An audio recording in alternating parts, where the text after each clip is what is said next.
여러분 반갑습니다. KTF에 지금 현재 마케팅하고 세일즈 쪽을 총괄하고 있는 표현명이라고 합니다. 조금 전에 학장님께서 소개를 해주셨지만 저 원래 백그라운드는 전자공학을 전공한 공학도였고요. 통신업계에 24년째 근무하고 있습니다. 그래서 한 우문을 파다 보니까 단순한 기술적 측면뿐만 아니라 기획 조정 업무, 그 다음 최근에는 마케팅하고 세일 쪽을 일을 하고 있습니다. 그래서 나름대로 24년 동안 굉장히 많은 경험을 가지고 지금도 업무에 열심히 전념하고 있습니다. 제가 오늘 소개해드릴 내용은 모바일 원더랜드와 해브 오타임이라는 제목으로 소개를 드리겠습니다. 주로 무엇보다 중요한 것은 기업이 존재하려면 가장 중요한 것은 고객이 있기 때문에 기업이 존재하는 겁니다. 그런 면에서 고객이 뭘 원하는지 또 소비 트렌드는 어떻게 바뀌는지 그거에 대해서 좀 제가 소개를 드리고, 두 번째는 특히 KTF를 비롯한 많은 정보통신 업체가 있습니다만은 IT 강국이라고 우리 한국을 얘기하고 있습니다. 그래서 IT 트렌드를 좀 소개를 드리고, 그 다음에 나름대로 고객 중심의 회사가 발전하기 위해서 어떤 혁신 활동을 하고 있는지 사례 중심으로 해서 소개를 드리고, 마지막으로 제가 보기에는 여러분들 저보다는 연배가 낮으신 후배이기 때문에 앞으로 차세대 리더인 여러분들을 위해서 제가 선배로서 말씀드릴 사항을 드리는 거로 해서 진행을 하도록 하겠습니다. 우선 문근영 씨는 안 오셨나요? 우리 KTF 모델이기도 하면서 또 성대에 입학하셨다고 제가 들고 있는데, 그래서 특별히 첫 화면에 문근영 씨 사진을 넣었습니다. 자, 우선 첫째 문제. 샤론 스톤, 마돈나, 마이클 잭슨, 서른도의 공통점이 뭘까요? 아시는 분? 네. 네, 정답입니다. 어떻게 같죠? 그래요? 네. 나이가 같습니다. 정답입니다. 한번 보십시오. 나이가 같은지. 여기 계신, 이를테면, 자, 그러면 왜 앞에 소개를 드렸냐? 저하고 나이가 같기 때문입니다, 앞에. 다시 한번 보실까요? 샤론 스톤, 마이클 잭슨, 마돈나, 누구죠? 어네스트 베닝이라는 영화 배우고요. 여기는 미래에셋의 박현주 회장이고, 여기 조영기 씨도 나옵니다. 심영래 씨도 나오고, 서른도 씨 나오고, 이분은 많이 보셨죠? 한비아 씨입니다. 한비아 씨. 여기는 CJ 엔터테인먼트의 부회장인 이미경 부회장이고요. 여기는 박기영 전 청와대 보좌관, 추미애 전 의원, 이종석 통일부 장관, 신문선 해설위원, 전부 다 같은 나이입니다. 58년 개띠입니다. 그래서 제가 우선 제 소개를 해야 되기 때문에 58년 개띠고요. 통신업계 24년째고 가족관계는 분명히 말씀드리지만 일처입니다. 일처 일남입니다. 자주 쓰는 말은 열심히 하자는 얘기를 많이 하는데 잘못된 길로 열심히 하면 안 하는 게 나아요. 그죠? 그래서 열심히 하되 제대로 잘 이 세 가지를 같이 갖춰야 된다는 얘기를 주로 많이 하고 있고, 저희들 그 회사의 마케팅 부분의 구호가 졸면 죽는답니다. 그래서 제가 졸면하면 많은 사람들이 죽는다로 외칩니다.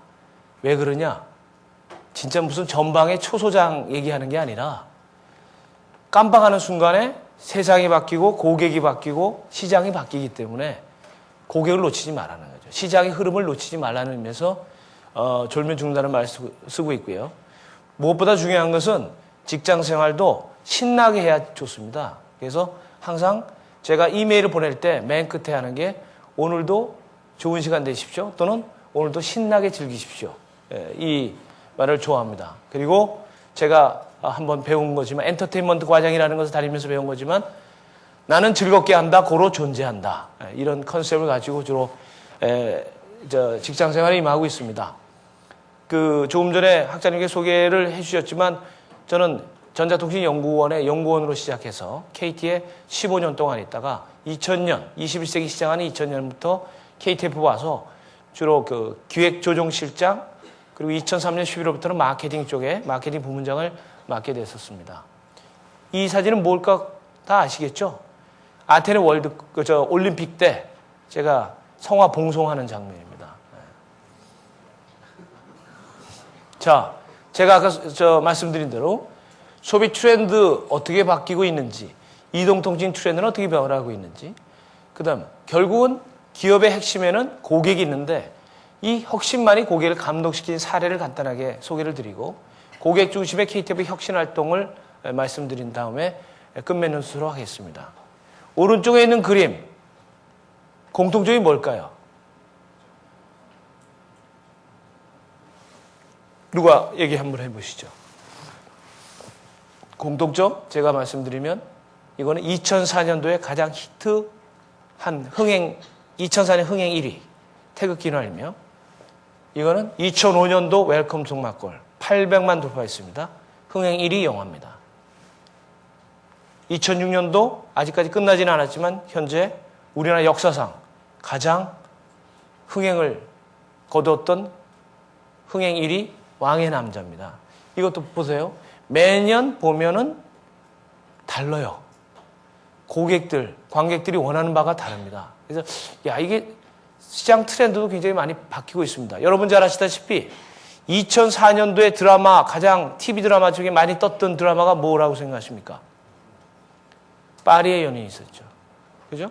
2005년도에 떴던 드라마는 뭐라고 생각하십니까? 열심히 공부하셔서 드라마 잘 안 보시겠지만 뭐가 있다고 생각하십니까? 구스야라 금순이 또 누구죠? 삼순이 또 있죠. 맹순이. 그래서 주로 순위 시리즈였습니다. 그래서 그것도 1년 만에 TV 드라마도 인기 있는 게 한편으로는 신데렐라 신드롬을 얘기했던 파리의 연인이 2004년에 히트 상품이었다면 2005년도는 오히려 억청녀가 주목받는 그런 트렌드였습니다. 그만큼 굉장히 다이나믹하게 시장이 움직이고 있다는 겁니다. 그래서 소비 트렌드에 대해서 먼저 한번 살펴보도록 하겠습니다. 우선 왕의 남자 아직까지 안 보신 분들, 네, 가능하면 마케팅 전공하실 분들은 꼭 보십시오. TV 드라마도 봐야 됩니다. 거기에 고객한테 배울 점이 분명히 있거든요. 왕의 남자 보시면 아시는 바와 같이 67일 만에 개봉 67일 만에 1174만 돌파했습니다. 1174만이라는 의미는 우리나라 역대 흥행 1위였던 태극기 휘날리며가 1174만이었습니다. 그런데 종영은 4월 18일 날 했는데 1230만을 기록하고 종영이 됐어요. 그죠? 그래서 왕의 남자는 역대 흥행 1위입니다. 근데 감독조차도 저게 과연 흥행 1위가 될지는 아무도 몰랐어요. 그런데 시장에서는 고객들은 굉장히 열광했다는 거죠. 여러분 잘 아시겠지만 여기에 특별히 최고급 특급 스타가 있었던 것도 아니에요. 문근여 씨가 나온 것도 아닙니다. 네. 그렇다고 엄청난 컴퓨터 그래픽 기술을 적용한 것도 아니고 또 액션이나 블록버스터도 아닙니다. 하지만 최고의 대박을 거뒀어요. 가만 보니까 연령별로 벌써 관심이 다르더라는 거죠. 10대에서 20대 초반, 초중반까지는 여기 보이는 누구죠? 이준기. 주로 공길 중심의 멜로드라마로 인식하고 보러 옵니다. 특히 공길이가 나오는, 이준기가 나오는 무대 인사한다고 소문나면 10대 이상이 전부 다 10대 정도가 10대가 90%를 넘었어요. 그만큼 10대들한테 굉장히 열광적인 인기를 얻었던 이준기 씨가 공길 중심으로 이제 멜로드라마로 일반적으로 10대들은 인식을 하고 20대 후반에 40대는 왕의 권력을 희롱한 장생의 광대놀이로 일반적으로 인식을 하게 됩니다. 그래서 장생이 사실은 남자 하나를 두고 서로 경쟁하는 입장이 됐었죠. 그리고 때로는 왕한테 거침없이 얘기도 하는 입장이었고 그래서 나중에는 결국 두 눈을 멀게 되지만 아무튼 이 장생의 광대놀이 중심으로 얘기가 전개된다고 해서 이쪽에 관심을 두고 봤고 50대 이상은 연산군 중심으로 왕정극 위주로 봤습니다. 그죠? 그래서 전체적으로 봤을 때 10대와 50대까지 골고루 관심을 가지고 보게 된 거예요. 왕의 남자를 5번 본 사람도 있더라고요. 근데 그 사람은 처음에 왔을 때는 공길 중심으로 보다가 두 번째 왔을 때는 장생 중심으로 보고 그 다음 왔을 때는 연상군 중심으로 보고 그 다음에는 육갑이 7대기 8보기 보러 또 봅니다. 그 연극 배우인데 굉장히 연기를 잘했죠. 그죠? 감초 역할을 제대로 했던 거 아닙니까? 그래서 영화 하나만 가지고도 굉장히 그 고객들의 반응을 체크를 할 수가 있습니다. 여성이 보았을 때는 어떻게 보느냐? 여성은 왕의 남자를 하나의 멜로 드라마로 봅니다. 공기를 사이에 두고 서로 두 남자가 신경전을 하는 것으로 봅니다. 두 번째, 남성 관점에서는 하나의 정치 풍자극으로 보죠. 그래서 대통령도 한번 오셔서 보셨잖아요. 그죠? 그랬더니 또 야당에서는 또 그걸 또 패러디로 만들어가지고 뭐 굉장히 이슈가 되고 했습니다. 그죠? 누가 왕의 남자냐 뭐 이렇게 해가지고 아마 기억이 나실 겁니다.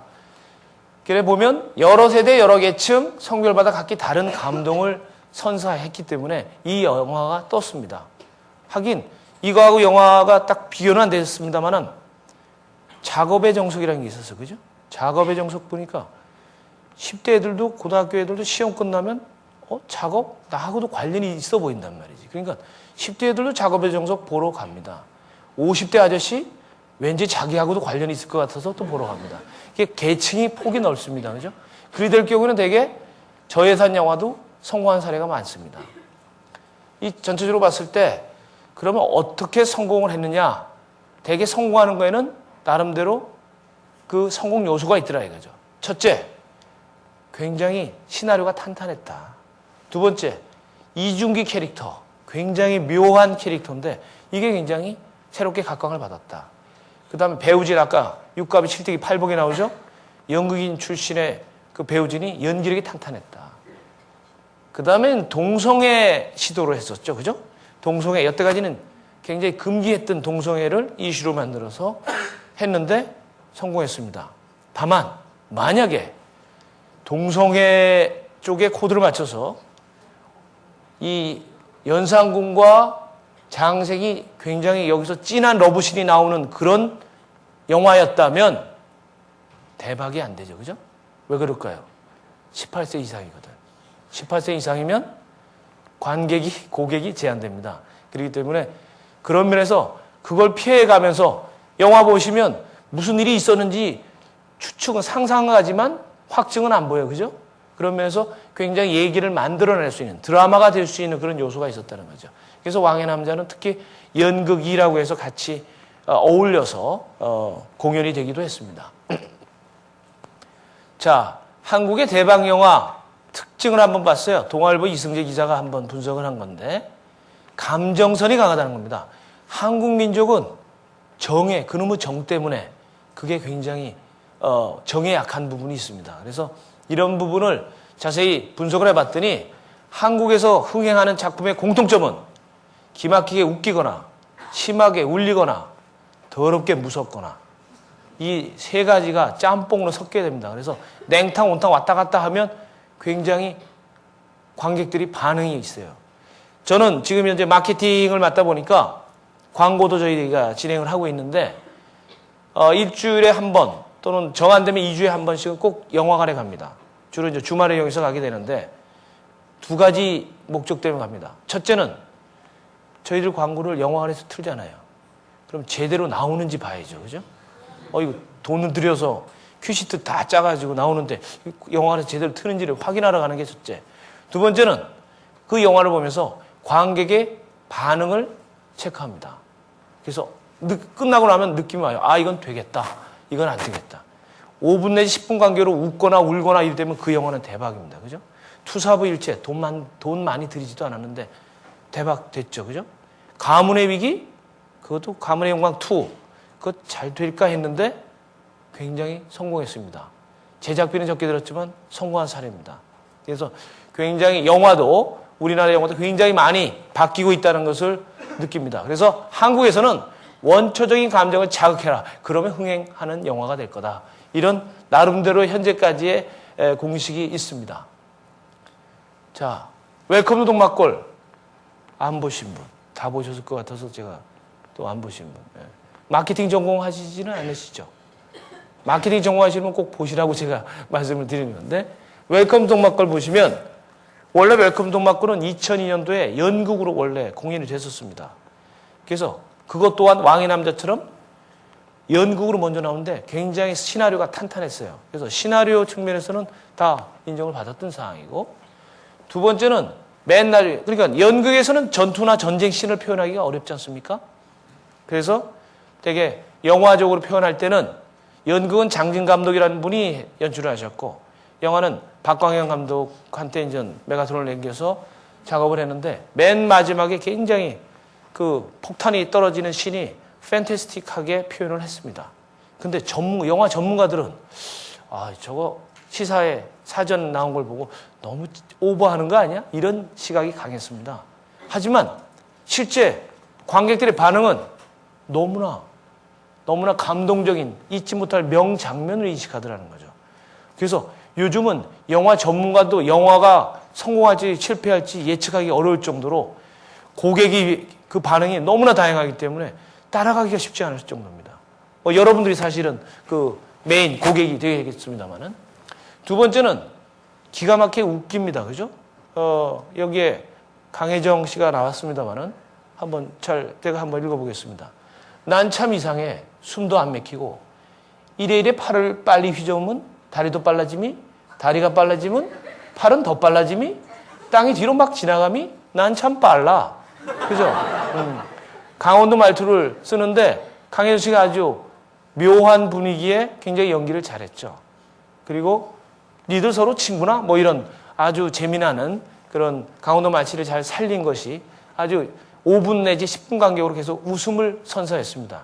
그래서 많이 울리고 웃기고 하면 됩니다. 그래서 요즘은 한국 영화 제가 보기에는 두 가지 종류뿐이었다고 봅니다. 영화 끝나고 나서 물어봅니다. 어땠어? 그러면 재미없었어요. 어떤 사람은 너무 재미있었다. 그래, 우리 한국에는 영화가 두 종류뿐이 없습니다. 재미있냐? 재미없냐? 그죠?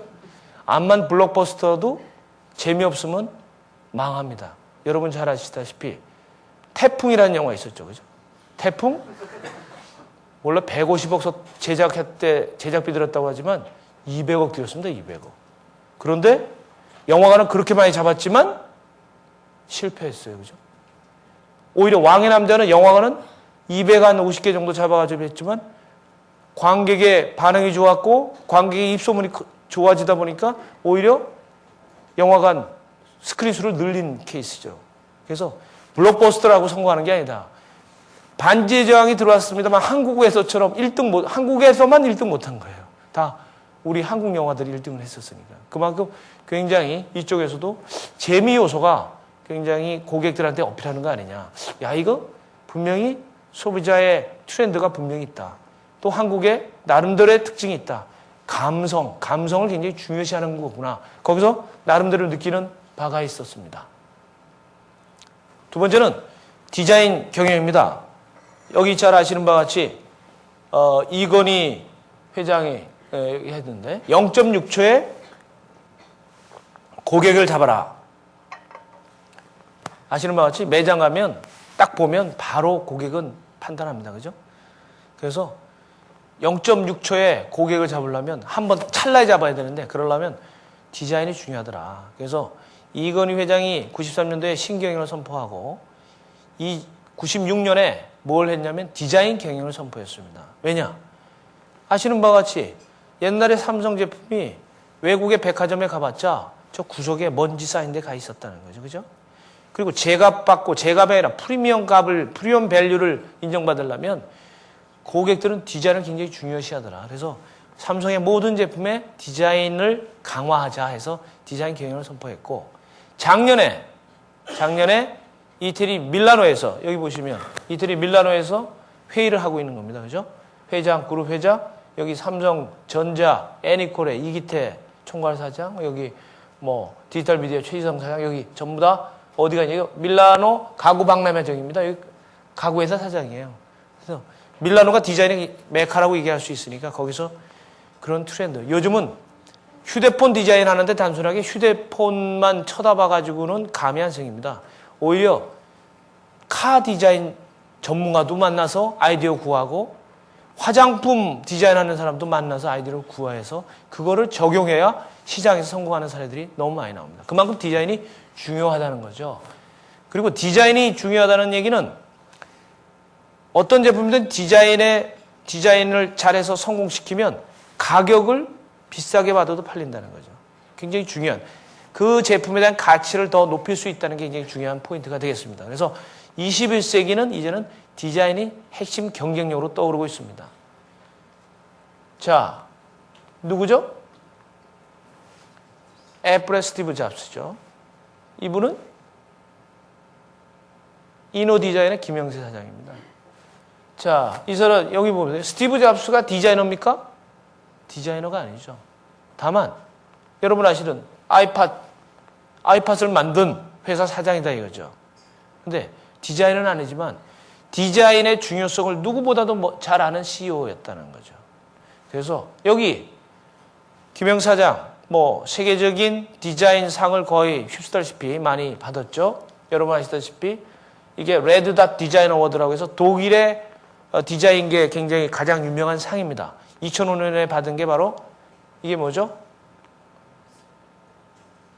N10이라는 아이리버 MP3 플레이어입니다. 이거 받았고 2006년도에 레드닷 디자인 어워드를 받았는데 이거는 TCL 베론이라고 해서 중국 회사입니다. 중국의 컴퓨터 회사인데 노트북을 들고 다닐 수 있게 이렇게 손잡이가 달려있고 이 키보드 좌판은 무선으로 당겨서 쓸 수 있게끔 만든 겁니다. 이것도 결국 상 받았습니다.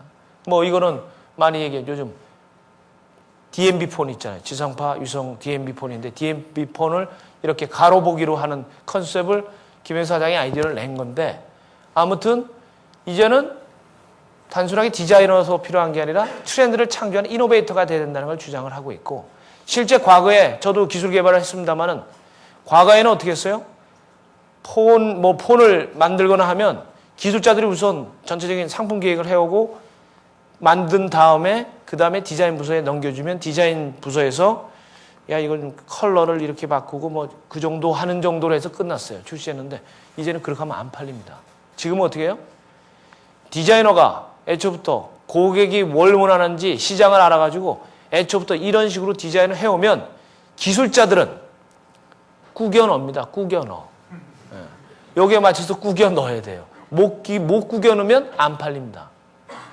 제가 한 예를 들어볼게요. 이거 혹시 보셨나요? 이거 드려보신 분. 뭐죠? 동원 F&B의 차예인입니다. 그죠? 차예인. 이게 안에 내용물은 똑같이 녹차예요. 근데 디자인을 적용했습니다. 저게 알루미늄 캔을 만든 거예요. 일반 페트병보다 25% 가벼운 겁니다. 그리고 젊은 사람들이 좋아하는 원색을 적용했어요. 그리고 마시기 편하게 이 병 크기도 조정을 했습니다. 근데 대박이 된 거예요. 내용물은 거의 같지만 디자인 하나 바꿨는데 4개월 만에 270만 개가 팔렸습니다. 그래서 이것도 빅히트 상품이 된 거죠.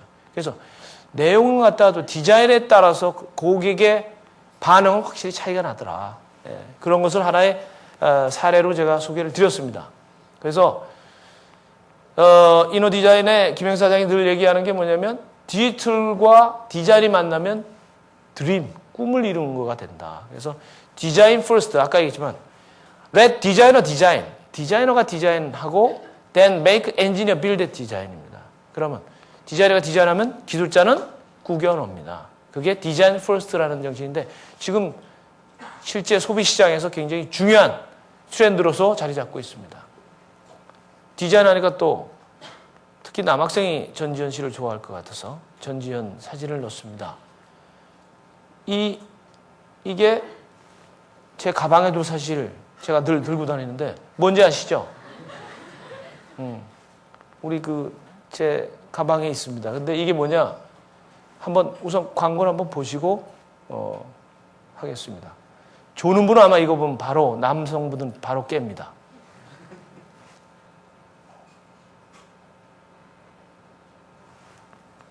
오디오가?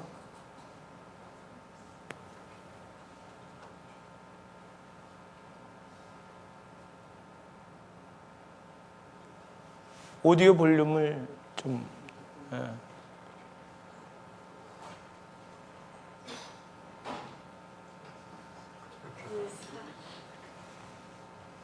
결국 라네즈 광고였죠.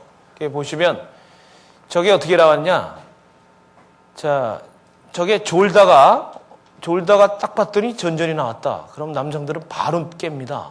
깨가지고 보는데 졸다 봤기 때문에 저게 1,000만 원 디지털 카메라 광고인지 디카폰 광고인지 화장품 광고인지 절대 모릅니다. 근데 자세히 보면 화장품 광고였어요. 그거는 뭐냐? 여기서 아이디어는 어떻게 얻었냐? 아모레 퍼시픽이라고 이름이 바뀌었죠. 태평양 화학이. 거기에 마케팅 부사장이 라네즈라는 브랜드를 좀 더 밸류를 계속 주기 위해서는 디자인이 중요한데 이거를 의뢰를 했습니다. 이노 쪽에다가. 근데 그럼 이제 그 의뢰를 받은 이노 디자인의 김영 사장이 이걸 가지고 그러면 어떻게 내가 밸류를 올 거냐? 고객의 마음을 사로잡을 거냐? 그래서 실제 와이프한테 물어봤답니다. 되게 팩을 쓰면 뭐가 불편하냐? 그랬더니 뭐가 불편합니까? 그랬더니 첫째, 거울이 겉에 있으면 좋은데 꼭 거울이 안에 있어가지고 꼭 팩을 열어야 거울을 볼 수 있다는 거. 두 번째는 열고 닫을 때 하다가 보니까 분가루가 자꾸 날린다는 겁니다. 그 두 가지 사항을 해결하면 되겠다 해서 굳이 거울을 안에 둘 필요가 없이 바깥에 둔 겁니다. 그죠? 바깥에 둔 거고. 두 번째는 분가루가 날리니까 그걸 슬라이딩으로 바꾼 겁니다. 근데 여러분 슬라이딩 하면 어디서 많이 본 개념 아닙니까? 휴대폰에서 나왔죠. 그죠? 그래서 사실은 화장품의 디자인을 원래 김영 사장이 휴대폰도 디자인을 많이 했기 때문에 휴대폰의 아이디어를 화장품에 적용한 케이스가 되겠습니다. 그래서 이제는 디자인이 어떤 분야에도 화장품이나 모든 분야에서 디자인이 굉장히 중요시 되고 있다는 겁니다. 다음은 인재 경영입니다. 지금 성균관대 같은 경우는 삼성그룹이 실제 재단에도 들어오신 걸로 알고 있는데 CEO는 최고의 헤드헌터다. 삼성은 천재 경영론을 얘기하고 있고 T자형 인재를 얘기하고 있습니다. I자형 인재가 아니라 T자형 인재입니다. 자기 분야 말고도 옆에 분야까지도 지속적으로 수평적으로 모든 분야에 대해서 멀티플레이가 될 수 있도록 그런 인재를 원하고 있습니다. G는 전략보다 사람을 우선하고 있습니다. 마이크로소프트는 캔디데이트 제너레이터라고 해서 인재 발굴을 하기 위해 인재 발굴 팀을 300명 규모로 운영하고 있어요. 그만큼 소위 얘기한 그레이트 컴퍼니는 인재를 굉장히 중요시하더라. 이것이 기업 경영에서 굉장히 중요한 트렌드로 자리 잡고 있습니다. 자, 그러면 이렇게 소비 트렌드가 바뀌는 상황에서 마케팅에 대한 것도 분명히 바뀌어야 된다고 생각합니다. 여러분 잘 아시다시피 얼마 전까지 휴대폰을 예를 들어볼까요? 휴대폰? 과거에 주로 휴대폰이 옛날에는 굉장히 등치도 컸고 또 실질적으로 많이 쓰지는 않았습니다만 폭발적으로 이것이 많은 국민들이 쓰게 된 것은 PCS 서비스가 시작된 97년 10월부터입니다. 그때까지는 거의 KTF를 예를 들면 6개월에 100만 고객이 늘 정도로 돼가지고 나중에 기네스북에 오를 정도였으니까 신기록이라고 해서 그러기도 했었는데 과거에는 니즈의 시대였습니다. 필요의 시대였습니다. 냉장고를 예를 들어볼까요? 냉장고. 지금 집에 냉장고 한 가구에 냉장고 없는 집이 어디 있겠습니까? 다 있죠. 거기는 포화시장이에요. 냉장고를 만드는 기업 입장에서는 포화시장이다 이거죠. 그런데 그럼 그거 가지고 그러면 냉장고 백색가전 옛날에 다 전부 다 공장 외국으로 중국으로 보내고 그 다음에 문 걸어 잠궈야 될 거 아니에요.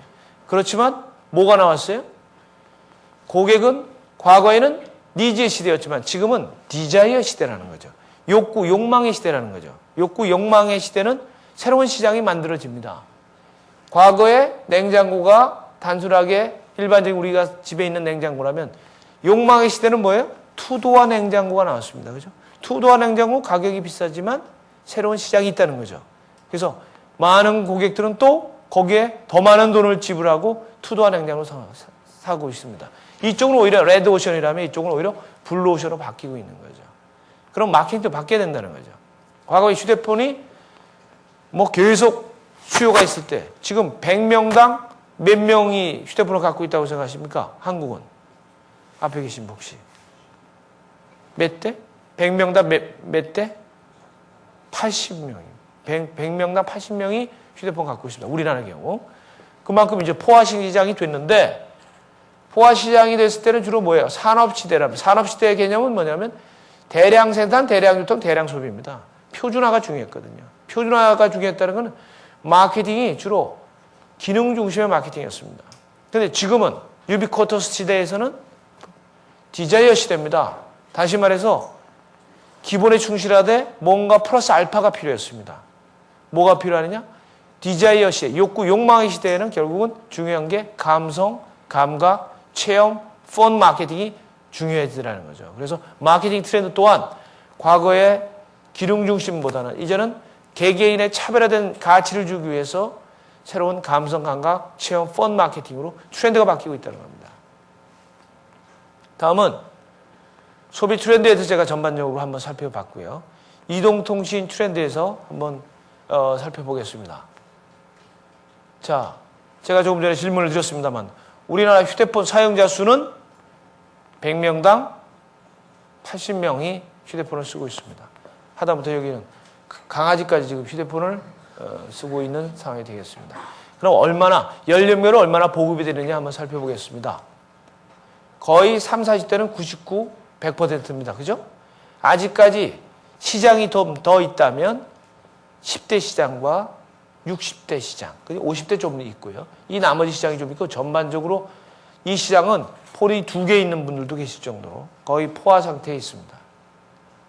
자, 그래도 그러면 이동통신 시장, 국내 이동통신 시장이 굉장히 치열하게 경쟁하고 있는데 마켓쉐어에 대해서는 기본적인 인포메이션은 드려야 될 것 같아서 제가 잠깐 소개를 드리면 어차피 뭐 SK텔레콤의 김진배 사장님도 오셔가지고 강의하셨으니까 대략 들으셨겠지만 가입자는 3,892만입니다. SK텔레콤이 51%, 50.7% 정도 되고요. KTF가 32.2% 정도, LG텔레콤이 17% 됩니다. 그래서 이게 금년도 3월달 기준으로 KTF 고객이 얼마나 되냐 물어보면 되게 어떤 분은 뭐 한 800만 아니에요? 그러는데 800만이 아니라 1254만입니다. 그리고 SK텔레콤이 1973만, LG텔레콤이 665만입니다. 서비스 매출로 따지면 전체 시장은 17.9조, 그러니까 약 18조 정도 되는데 SK텔레콤이 57%. 초기에 그 비즈니스 하시는 분, 기업의 사장님들이 초기에 SK텔레콤 고객이셨죠. 먼저 처음에 휴대폰 하신 분들.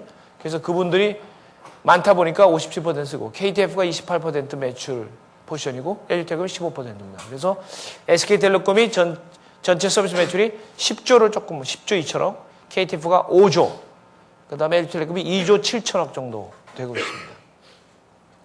자, 휴대폰 하나로 이제는 모든 게 하나로 통합되고 있죠. 아시는 바와 같이 게임, 별도의 저장 게임폰이라는 것도 있지만 지금은 기본적인 게임, 노래방, TV, 요즘 DMB 또는 뭐 우리 필름 뭐 이런 게 있죠. 디카, 카메라 기능이 있고 MP3, DMB 방송, 쇼핑, 영화 모든 게 지금 하나로 폰 하나로 다 지금 들어오고 있습니다. 그러면 이 현상이 일반적으로 얘기하는 게 우리 컨버전스 얘기하고 있죠. 융합화, 복합화를 얘기하는데 결국은 마이클 포토가 얘기한 새로운 밸류 체인을 만들어주고 있습니다. 과거에 산업 A 관점에서 볼 때는 내가 이쪽 분야만 해보면 됐어요. 클릭을 좀 더 하시죠. 네. 그러면 이를테면 내가 단순하게 바로 전. 네. 그러면 이쪽 분야를 했다면 최근에는 연관 사업까지도 전체적인 그 사업 범위를 넓혀가면서 새로운 밸류 체인을 만들어주고 있습니다. 그래서 이런 쪽에 관련 산업이 서로 융합화되고 복합화돼서 새롭게 가치를 창출하는 식으로 바뀌고 있다는 거죠.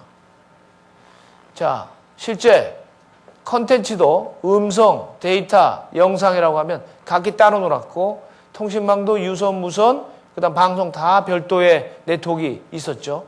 단말기도 각기 달랐습니다. 지금은 컨텐츠도 음성, 데이터, 영상까지 다 합쳐지는 복합화가 되고 있는 거고 유선, 무선이 다 섞여서 방송까지 들어와 있는 입장이고 폰 자체는 굉장히 복합 단말기로 나오고 있습니다. 대신에 휴대폰을 보면 복합 단말기로 나오는 그런 하나 트렌드가 있고, 또 하나는 제가 쓰는 것 같이 아주 얇은, 그냥 기능은 많은 거 필요 없이 얇은 거 아주 간편하게 들어고 쓸 수 있는 그런 추세도 있습니다. 그래서 한쪽으로는 복합화하면서 한쪽은 또 굉장히 심플하고 디자인을 중요시하는 그런 트렌드가 지금 있습니다. 디지털 컨버전스인데 다양한 기능이 하나로 되죠. 이것도 LG의 DMB 타임머신 폰입니다.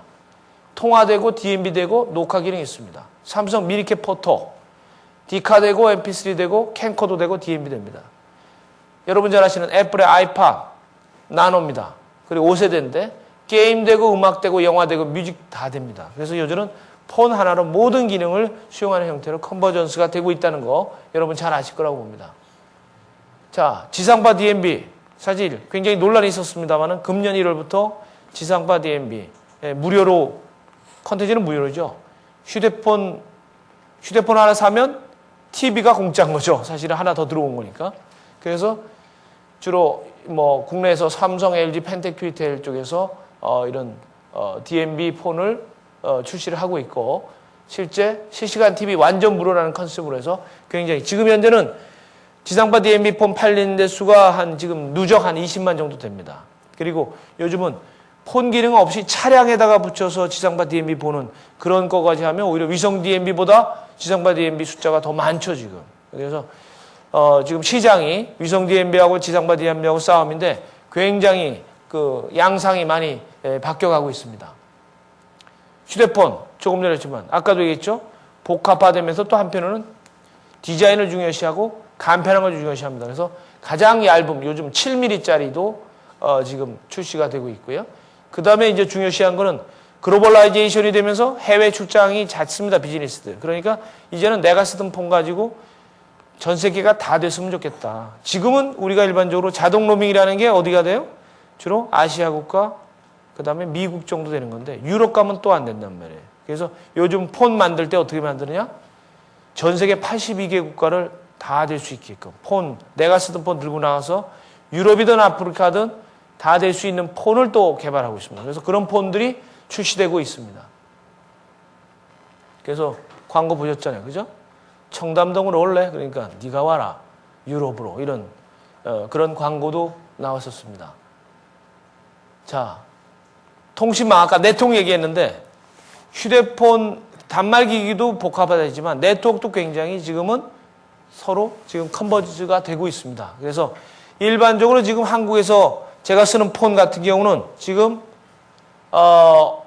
주로 2.5세대, 3세대라고 얘기할 수 있습니다. 지금 3세대 정도의 지금 폰을 쓰고 있는 건데 CDMA 2000 EVDO라는, 그리고 1세대라는 건 뭐냐면 옛날 무전기 같은 거 있었죠.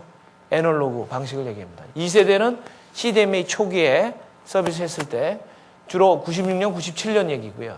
3세대는 CDMA 2000 EVDO라는 거로 해가지고 이것은 2002년부터 주로 서비스가 됐었습니다. 최근에는 3.5세대라는 것이 지금 얘기 나오고 있는 상황이 되겠습니다. 그리고 최근에는 또 어떤 게 있습니까? 아시는 바와 같이 캠퍼스에서 와이파이라고 해가지고 와이어리스 인터넷이 되는 그런 서비스가 있습니다. 네스팟 여러분 들어보셨을 거고, 또 네스팟만 가지고 안 되고 네스팟과 이 이동통신이 같이 되는 네스팟 스윙이라는 그런 상품도 계속 나오고 있고요. 최근에 이제 금년 지금 6월 달에 서비스한다는 와이브로라는 소위 와이어리스 랜 개념으로 해서 지금 하고 있는 와이브로라는 서비스가 또 준비되고 있습니다. 그래서 이게 어느 순간에는 4세대, 4제너레이션으로 통합될 것으로 지금 전망하고 있는데 그 시기는 2010년 이후로 지금 예상을 하고 있습니다. 보시면 아시겠지만 이동통신과 와이브로 이런 쪽의 차이점은 뭐예요? 이쪽은 굉장히 고속 주행을 하더라도 서비스를 받을 수 있다는 거고, 이거는 고속 주행하면 어쩔 수 없이 끊길 수밖에 없다는 걸 얘기하는 거고, 대신에 이쪽에 데이터 전송 속도는 1세대보다 2세대, 2세대보다 3세대, 3세대보다 3.5세대가 더 고속으로 하는데 속도는 대개 2메가, 4메가, 8메가 이 정도가 커버되고 있다는 거죠, 현재. 그래서 점점 이 속도가 광대역으로 바뀌고 있습니다. 그래서 아까 제가 첫 장에 문무연 사진, 문경시 사진이 있으면서 거기 보면 브로드밴드 원더랜드라는 게 있었죠. 그죠? 우리나라가 IT 초강국인데 브로드밴드가 이렇게 많이 깔린 나라는 전 세계에 한국뿐이 없습니다. 그래서 이제는 이동통신 쪽도 브로드밴드가 들어오고 있다는 거죠. 자, 기술 발전 측면에서 보면은 1세대가 아까 굉장히 무전기 같은 애널로그 휴대폰인데 약 15년 쓰다가 결국은 철거됐습니다. 빠졌습니다. 무선호초는 12년 내지 삐삐라는 12년 내지 13년 했습니다. CT2라는 게 잠깐 나왔었죠. 그죠? 근데 2년 하다가 사라졌습니다. 그죠? 사실은 CT2 사업은 실패한 대표적인 사업이 되는데 왜 실패했냐? 이건 쓰기에 소위 커버리지가 제한되어 있기 때문에 고속 이동성이 없단 말이죠. 고속 이동성이 있는 이런 소위 PCS나 셀룰라에서 이쪽은 우량제고 이쪽은 불량제가 돼가지고 결국은 시장에서 퇴출당한 거죠. 2세대 셀룰라 약 10년 운영됐고요. 2세대 PCS가 약 9년 운영됐습니다. 2.5세대라고 얘기하는 게 3 내지 6년이고요. 3세대, 4세대 전반적으로 신기술일수록 성장한 후에 급속히 라이프 사이클은 짧아지는 그런 성향을 보이고 있습니다. 실질적으로 보면 통신하시는 사업자들이 아시는 바와 같이 97년도에는 우리나라 이동통신 사업자가 5개였어요. 그죠? 근데 지금은 몇 개입니까? 3개로 줄었어요. 왜 그럼 줄입니까? 매년 투자 들어가는 규모가 1조가 넘거든요. 1조 2천억 이렇게 들어가거든요. 왜냐? 기술이 굉장히 급격히 성장하다 보니까 소비자들은 보다 빠른 걸 원하고, 그죠? 그리고 이동성도 좋은 걸 원하는데 그거 기술을 개발해서 계속 네트워크에다가 투자를 해야 되기 때문에 사실은 투자 비용이 많이 들어간 겁니다. 그러니까 돈을 버는 걸 많은 부분을 투자로 들어가다 보니까 실제로 굉장히 라이프 사이클은 점점 짧아지는 거죠. 자, 뭐 휴대폰 얘기했습니다만은 우선 첫째 홈 네트워킹입니다. 자, 각자의 냉장고에도 센서를 둬서 제조 감기를 통해 일이 지났습니다. 그게 바로 휴대폰에 뿌려주고 휴대폰에서는 바로 주문으로 들어갈 수 있는 그런 하나의 홈 네트워크 서비스의 예가 되겠습니다. 다음은 텔레매틱스, 그죠? 요즘은 텔레매틱스라고 여러분 잘 아시겠지만 요즘 자동차에다가 주로 뭐 다른 거 없죠. 속도 위반하면 겁나니까 거기다가 많이 내비게이션 붙여놨죠. 내비게이터를 붙여놨죠. 그죠? 뭐 10만 원짜리에서 30만 원까지 쭉 있는데 주로 그런 걸 많이 붙였는데 이거는 요즘 텔레매틱스는 자동차가 출시되기 이전에 자동차 만드는 제조 사업자하고 통신 사업자가 서로 협력을 해서 애초에 차에다가 빌트인 돼서 나오는 그런 텔레매틱스가 있습니다. 일반적으로 비포 마켓이라고 얘기할 수 있는 거죠. 그런 시장이 있고 그 다음에는 자동차는 출시했는데 별도로 내비게이터나 이런 것을 붙여가지고 하는 애프터 마켓이 있는데 실제 거기에 자동차와 통신 기술을 결합해서 텔레매틱스를 여기에 적용하고 있습니다. 실제 이미 상용화돼서 많이 쓰고 있죠. 이거는 요즘 아시다시피 제일 애로사항이 뭡니까?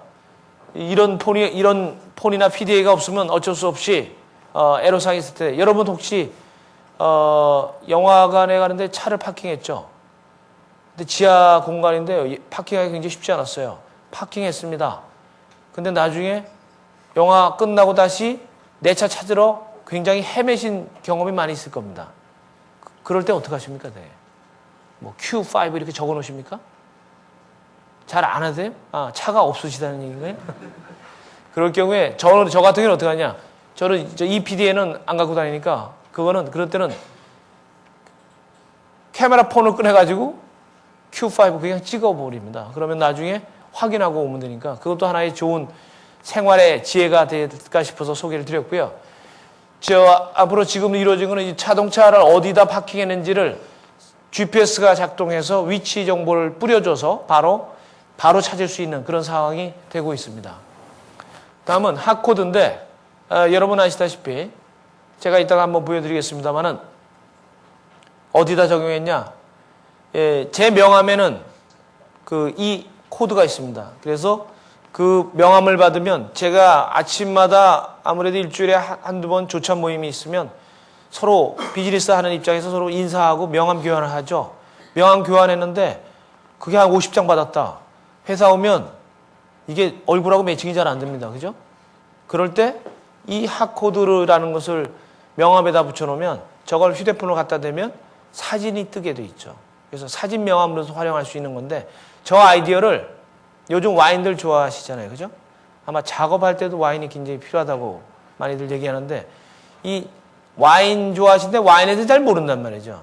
누구한테 물어보기도 어렵고. 그래서 와인 1600병에다가 이 코드를 붙였습니다. 그래서 휴대폰으로 갖다 대면 바로 자동 인식해서 와인에 대한 정보가 뜹니다. 주로 뭐가 뜨느냐? 어울리는 음식, 또 와인에 대한 테스팅 결과 이런 것이 나옵니다. 그리고 이게 포도 품종 뭐하고 뭐를 브랜딩한 건지 이런 정보라서 아마 여러분들 그 작업할 때 사전에 알아두고 하시면 굉장히 도움이 될 거라고 생각합니다. 두 번째는 UICC라고 해서 유니버셜 아이스 카드입니다. 그래서 아까 얘기한 3세대 다음에 3.5세대 될 때는 폰에 전부 다 조그만 스마트 카드 같은 칩이 들어갑니다. 그 칩이 들어가는데 그 칩이 굉장히 복합 기능을 하는 거죠. 그래서 뭐 교통카드뿐만 아니라 수강시청 또 학교에 유비쿼터스 캠퍼스 만들 때도 실제 그런 칩이 응용되는 사회가 되겠습니다. 그래서 앞으로는 또 RFID가 굉장히 많이 얘기되고 있죠. 그래서 이것이 앞으로는 뭐 먼지 크기 정도로 작아질 수 있습니다. 그래서 이런 부분들이 각각의 이를테면 카트에 여러분들이 마트에 가서 카트에 갔을 때 이쪽에서 갑자기 20% 세일한다. 그런 거를 휴대폰과 각각의 마트에 RFID를 장착해서 지나가면 바로 그 위치를 읽어가지고 그걸 휴대폰으로 알려주는 서비스가 가능합니다. 그래서 이런 식으로 해서 계속 앞으로는 이동통신이 미래 모든 산업의 공통 요소가 될 거로 예측을 하고 있습니다. 자, 이동통신 트렌드 중에 제가 앞서 말씀드린 것은 주로 컨버전스에 대해서 제가 말씀을 드렸어요. 또 하나 중요한 트렌드는 뭐냐면 글로벌라이제이션입니다. 글로벌화가 진행되고 있습니다. 그래서 여기 보시면 앞으로 세계의 시장, 이동통신 시장은 뭐로 바뀔 거냐? 결국은 WCDMA라는 3.5G, 3.5세대 이 중심으로 바뀔 겁니다. 장기적으로 봤을 때는 거의 한 90%가 이 기술을 채택할 거로 예상하고 있습니다.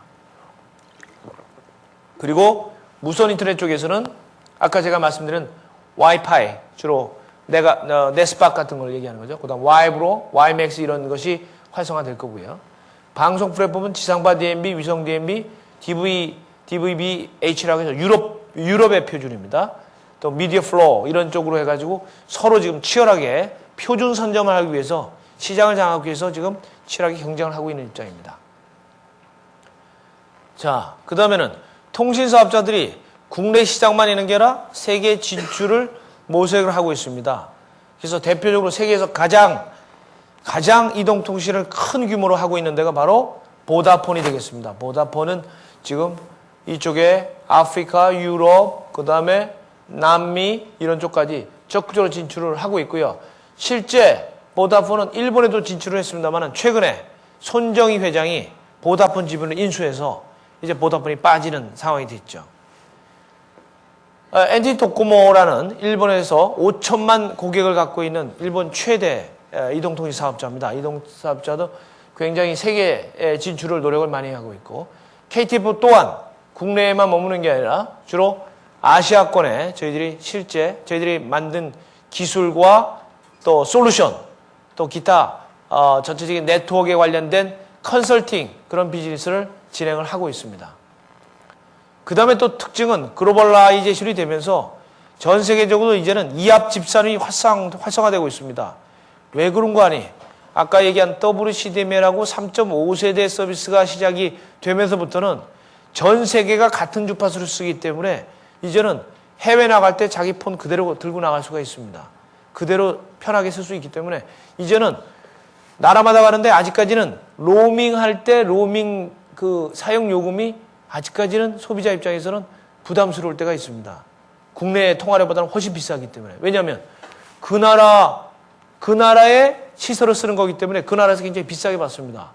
그 대신 서로 요즘 FTA 얘기하는 것과 똑같이 서로 지금 블록화가 되어 있는데 이렇게 자기들끼리 그룹을 지어서 이 그룹에 들어가 있는 사람들한테는 서로 간에 디스카운트를 해주는 그런 블록화 현상이 굉장히 지금 치열하게 새싸움을 벌이고 있습니다. 그래서 KTF의 경우는 아프마라는 아시아 퍼시픽 관련 아시아 7개국과 전체 고객 수가 1억 명 정도 되는 규모의 KTF, 일본의 5천만 가입자를 갖고 있는 NT 도코모, 그 다음에 스타홈, 그 다음에 인도셋, 허치슨, 이렇게 해가지고 주로 싱가포르, 태국, 인도네시아, 인디아 이런 쪽에서 지금 묶어가지고 블록화에 저희들이 참여하고 있고 저희들 주도적인 역할을 지금 하고 있습니다. 나머지는 다른 나라도 브리지라고 해서 아시안 7개국 6천만 명을 묶는 데가 있고 여기서 일부는 이 위쪽으로 지금 옮기려고 하는 그런 분위기도 있습니다. 그래서 프리무, 스타맵 이런 식의 유럽도 이렇게 블록화가 되고 있습니다. 그래서 최근에 KTF가 작년 말에 일본의 NTT 도코모 1위 사업자하고 전략전 제휴를 체결해서 양사 간에 서로 고객이 왔다 갔다 했을 때는 보다 저렴한 로밍 비용으로서 고객들이 서비스를 즐길 수 있게끔 그런 세부적인 작업을 저희들은 임원 레벨에서 전체적인 커미티를 구성해서 매번 지금 공동 협조를 진행을 하고 있습니다. 자, 제가 첫 번째는 소비 트렌드 변화에 대해서 제가 소개를 드렸고 두 번째는 이동통신 트렌드 변화에 대해서 소개를 드렸습니다. 여기 계신 분들이 기술을 전공하시는 분은 아니시지만 우리 저쪽에 수원 캠퍼스에 계신 분들은 기술 전공하시는 분이니까 잘 아시겠지만 기술에 대한 지금 현재 이동통신이 지금은 3세대를 지나서 3.5세대까지 지금 와 있다는 걸 제가 잠깐 소개를 드렸고 실질적으로 이동통신 트렌드가 완전 다른 쪽의 영역까지 확장하는 그런 컨버전스와 글로벌라이제이션 이 두 가지가 큰 트렌드로 움직이고 있다는 걸 제가 말씀을 드렸습니다. 세 번째는 결국은 기업이 장기적으로 성장하고 존재하기 위해서는 고객이 가장 중요합니다. 그래서 고객 관점에서 굉장히 혁신을 했던 그런 기업의 사례를 간단하게 소개를 드리고 다음은 KTF의 혁신 활동 중심으로 말씀을 드리도록 하겠습니다. 2006년은 여러분 세계에서 가장 브랜드 가치가 가장 높은 1위 기업이 어디로 알고 계십니까? 코카콜라 맞죠? 예. 2006년은 브랜드 파워 세계 1위인 코카콜라가 120년 되는 해입니다. 근데 코카콜라가 위기를 맞고 있습니다. 결국 뭐예요? 앞서 말씀드린 트렌드를 제대로 파악을 못하고 미리 준비를 못했다는 겁니다. 다시 말해서 2004년 이후에 매출 규모, 순이익, 시가총액이 영원한 이인자였던 펩시에 추월당했습니다. 펩시 매출액이 2004년도에 코카콜라의 30%가 더 높았어요. 원래 세계 최고의 브랜드 가치를 자랑하는 코카콜라가 영국의 조사기관에서는 3위로 떨어졌었습니다. 굉장히 수모를 당했던 입장이죠. 여러분 잘 아시다시피 코카콜라 하면 산타크로스 할아버지가 옛날에는 배가 그렇게 나오지 않았죠. 근데 배 많이 나온 산타크로스는 코카콜라가 만든 이미지죠. 그래서 광고 보시면 맨 나중에 뚱뚱한 산타크로스 할아버지가 코카콜라를 마시는 그런 CF가 여러분 기억이 날 겁니다. 펩시가 추월 전략을 썼습니다. 자, 웰빙 트렌드를 맞춰서 이 소비 트렌드를 보고 여기서는 빨리 준비를 했어요. 다시 말해서 탄산음료 비중을 20%로 축소했습니다. 반면에 1위 사업자였던 코카콜라는 80% 그대로 유지했거든요. 그게 결국 뭐예요? 탄산음료에서는 매출이 적지만 다른 분야, 웰빙 쪽의 음료를 나와서 거기서는 코카콜라 이겼기 때문에 실질적으로 1위로 도약할 수 있었던 겁니다. 특히 코카콜라 좋아하시는 분들은 올드 패션된, 올드 세대로 그쪽으로 자꾸 정리를 해주고 펩시는 젊은 세대들이 좋아하는 거로 그렇게 포지셔닝하는 그런 커뮤니케이션 전략을 썼습니다. 그래서 그 당시 그 젊은 세대들이 이제는 사회 주력층으로 되다 보니까 앞으로 펩시 입장에서는 굉장히 비즈니스가 잘 될 거라는 그런 확신을 갖게 된 겁니다. 펩시, 지금 이 시간은 조금 졸릴 수 있으니까 펩시 광고 한번 보시고 가겠습니다. 오디오가 되나요?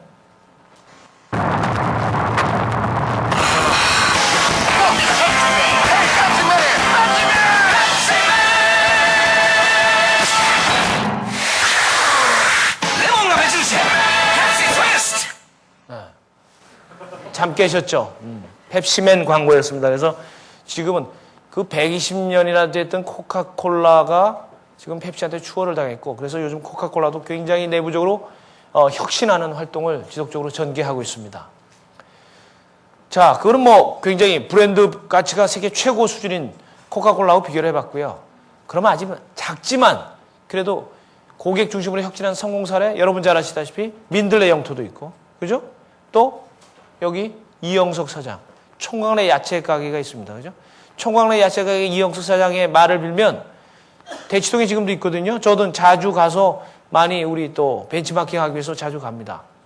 18평에서 1년에 매출이 얼마나 될 것 같습니까? 뭐 팔죠? 과일 팔고, 채소 팔고, 생선 팝니다.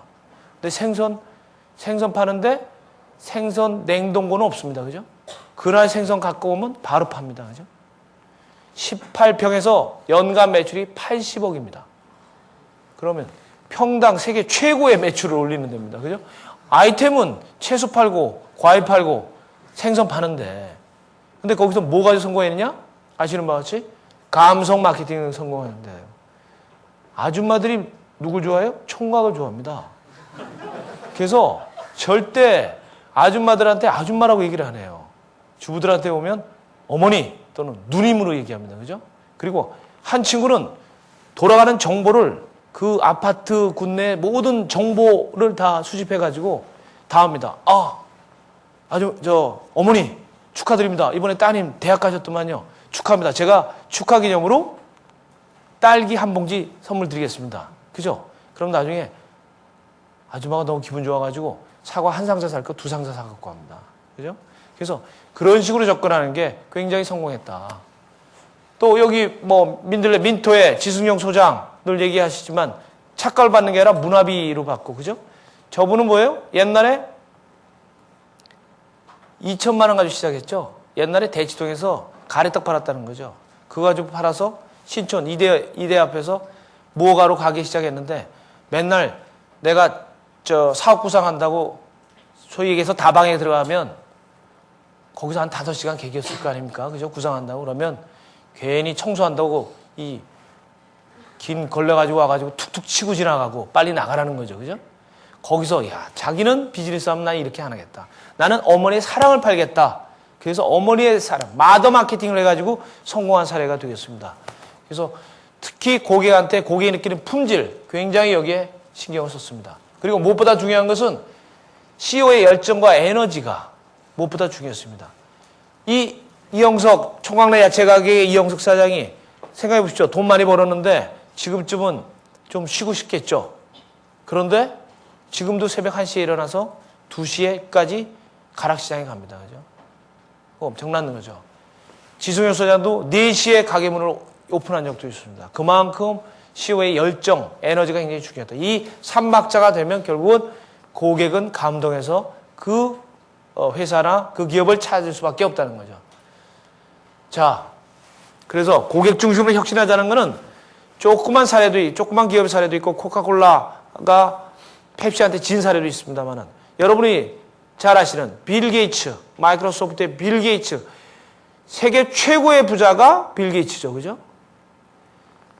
그 잘 나가는 마이크로소프트 빌 게이츠도 매일 아침 눈을 뜨면 혁신을 생각한다는 겁니다.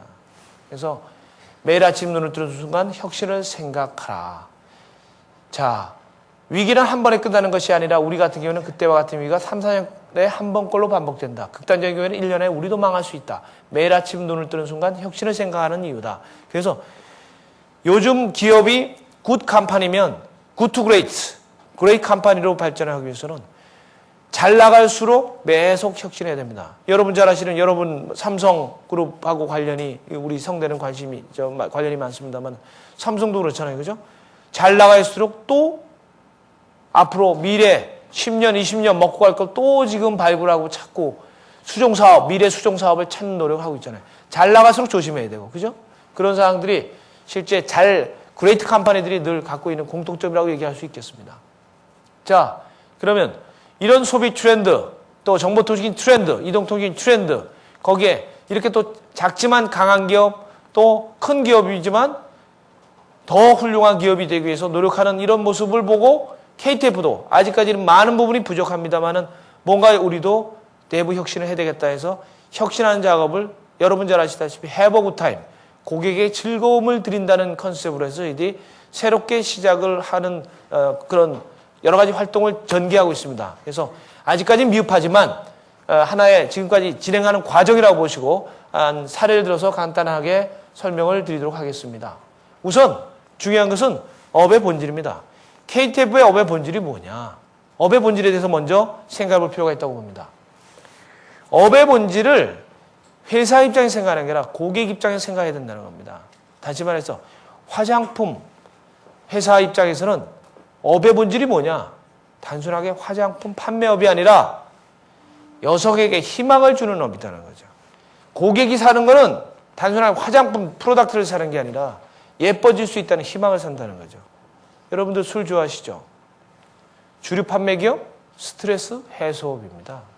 따지고 보면 보험회사 불안한 미래를 안심시켜주는 안심업입니다. 이게 고객 관점에서 업의 본질을 생각하자는 거랍니다. 여러분 멀티플렉스 여러분 옛날에 어떻게 했어요?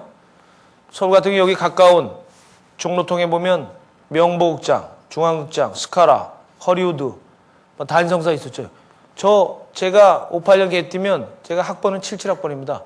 저는 영화 볼 때 주로 거기 가서 봤죠. 그죠? 거기는 그 당시는 영화관이라는 게 어떻게 돼 있냐면요. 영화에서 지금 한 7,000원 고객이 낸다. 그러면 1,000원 정도는 세금 떼고 6,000원 중에 반, 3,000원은 극장주가 다 먹습니다. 나머지 3,000원 가지고 제작사하고 배급사가 나누는, 투자자가 나누는 개념이거든요. 그러니까 옛날에 좋은 종로통에 영화 갖고 있으면 부자죠. 왜냐? 가만히 있어도 막 영화, 필름 갖다 주는데 많을 정도니까. 근데 어느 순간 고객이 안 오기 시작했어요. 왜 그러냐 봤더니 전부 다 강변 CGV가 있고 코엑스, 메가박스가 있는 거예요. 멀티플렉스라는 개념이 들어왔습니다. 그죠? 멀티플렉스. 지금 늦게나마 다시 막 고쳐가지고 하지만 그 옛날의 전성기보다는 훨씬 못합니다. 왜 그러냐? 업의 본질을 제대로 생각 안 했기 때문에. 영화관은 단순하게 영화 보는 데가 아니라 그 스크린쇼만 만들었다는 게 아니라 영화관에 가면 영화관 자체가 이제는 엔터테인먼트 공간이라는 거죠. 영화 사업은 엔터테인먼트 산업입니다. 아시는 바와 같이 영화관에서 수익 제일 높은 게 뭔지 아시죠? 팝콘이잖아요. 그죠? 그리고 고객은 거기 가서 다른 엔터테인, 즐길 것을 찾는 거다는 거죠. 그래서 요즘 영화관 가면 어느 영화관이라고 얘기는 안 하겠습니다만 영화관 가면 영화보다 더 재밌는 영화관 이런 카피를 쓰고 있습니다. 그래서 전반적으로 봤을 때 과거에는 영화관 위치가 중요하고 최신 영화 확보 여부가 중요했지만 이제는 엔터테인먼트 공간에서 누가 빨리 변신했느냐에 따라서 달라진다는 거죠. 이거 영화 뭐죠? 타이타닉이죠. 타이타닉 얼마 전에 신문에 났습니다. 타이타닉에 디카프리오 나오고 했습니다만은 그 두 분이 실질적으로 젊은 사람이 커플이 여기서 사랑을 나눈 게 아니라 실제는 영국의 칸디라는 53세 이 여성과 미국의 켄트라는 60세 남성 간의 러브 스토리가 있었다는 거죠. 실제는 남자는 여자를 배에 태우고 남자는 타이타닉과 같이 침몰했는데 그 유물이 나왔는데 그 유물이 경매에 붙여지면서 알고 봤더니 이런 스토리가 있었다는 겁니다. 그래서 왜 이 얘기를 하느냐? 타이타닉호 업의 본질이 뭘까요? 크루즈 여행이라고 하잖아요. 일반적으로. 크루즈 여행의 업의 본질이 단순하게 여행업이 아니다는 거죠. 추억 만들기 업이라는 거죠. 추억 만들기. 결국은 대개 크루즈 옛날에 보면 미국의 돈 많은 미망인들이 주로 크루즈 여행을 많이 했습니다. 거기 가면 멋있는 남자들이 많거든. 작업하는 작업장이에요. 굉장히 중요합니다. 그래서 주로 거기 가서 파티도 하고 사랑을 만들기도 하고 그랬습니다. 그래서 결국은 크루즈 여행의 업의 본질은 단순하게 여행업이 아니라 추억 만들기 업이다. 이제. 그래서 그걸 고객 관점에서 새롭게 재해석할 필요가 있다. 그러면 KTV의 업의 본질은 뭐냐? 저희들은 일반적으로 신입사원들 들어오면 제가 업의 본질이 뭐냐고 물으면 모바일 서비스 프로바이더, 디지털 컨텐츠 유통사업자. 틀린 얘기 아니죠. 근데 그거는 고객 관점이 아니라 회사 관점이라는 거죠. 고객 관점에서 제가 보니까 오히려 고객 관점에서는 펀 디자이너다. have a good time. 고객의 기대 이상의 즐거움을 드린다. 경험을 드린다. KTF는 즐거움을 파는 회사다. 그럼 펀 디자이너인데 뭐 가지고 하느냐? 모바일 엔터테인먼트 가지고 펀을 디자인하는 회사다. 이렇게 새롭게 정의하자는 거죠. 그게 고객 관점이라는 거죠. 그러면 보다 다양하게 고객들을 입장에서 풀어나갈 수 있지 않겠나 싶어서 저희들이 이런 생각을 하게 됐습니다. 그래서 고객 중심 혁신 전략 간략히 7가지를 정리를 해봤습니다. 첫째는 업의 본질을 추구하자. 두 번째는 고객 중심적으로 혁신하자. 기본에 충실하자. 세 번째는 스피드 경영입니다. 선견, 3선입니다. 선견, 먼저 보고. 선결, 먼저 결정하고. 선행, 먼저 실행에 옮기자. 그 다음 디자인 경영. 아까 트렌드를 제가 소개해 드렸었죠. 제휴 역량입니다. 우리는 EB사업 10년 늦게, 선발사업자보다 10년 늦게 사업을 시작했기 때문에 먼저 선점한 그런 사업자가 있습니다. 그러면 이 현재까지는 매출이 2분의 1 수준이기 때문에 돈 측면에서는 우리가 좀 부족하단 말이에요. 그래서 그 선발사업자 경쟁하기 위해서는 어떻게 해요? 나 혼자 하는 게 아니라 서로 윈윈할 수 있는 윈윈 모델을 많이 만드는 겁니다. 제휴 역량을 동원해서 다른 업계 1위하고 제휴를 통해서 하는 겁니다. 그리고 아울러서 아까 얘기했지만 니즈의 시대는 끝나고 디자이어 시대, 욕망의 시대가 바뀌면서 중요해진 거는 감성, 감각, 체험 마케팅이 중요해졌다고 그래요. 이제는 오감 마케팅이 중요하다는 거죠. 그리고 그레이트 컴퍼니가 되기 위해서 필요한 거는 혁신 역량입니다. 그래서 전 세계에서 많은 기업들이 채택을 해서 성공을 거두는 식스 시그마라는 방법 운동을 통해서 지금 진행을 하고 있고요. 또 중요한 것은 기업이 단순하게 자기만을 생각하는 게 아니라 투자자나 주주만을 생각하는 게 아니라 사회와 같이 가는 사회 공헌 활동과 같이 어우러져 가는 것이 굉장히 중요한 기업의 미션이기 때문에 그런 측면에서 고객 중심의 혁신 전략을 수립하게 됐고요. 이 사진을 갖다 내보세요. 여기 이노 디자인 김영 사장이 저희들 디자인 경영에 참여하고 있습니다. 그리고 요거는 사장님이 매월 생일자 맞는 직원들하고 생일 파티 하는 겁니다. 매월 여는 생일 파티입니다. 자, 먼저 기본에 충실하자. 서울대학교의 윤석철 명예교수가 늘 강조하신 책인데 저는 이 개념이 너무나 맞다고 생각해서 늘 제가 많이 얘기하고 있는 그런 부등식입니다. 고객 관점에서는 고객이 얻는 가치가 가격보다 커야 된다. 생산자 관점에서는 가격이 비용보다 커야 된다는 거죠. 그죠? 아니, 가격이 비용보다 작아서 어떻게 생산하겠어요? 소비자 입장에서는 가치가 가격보다 커야 됩니다.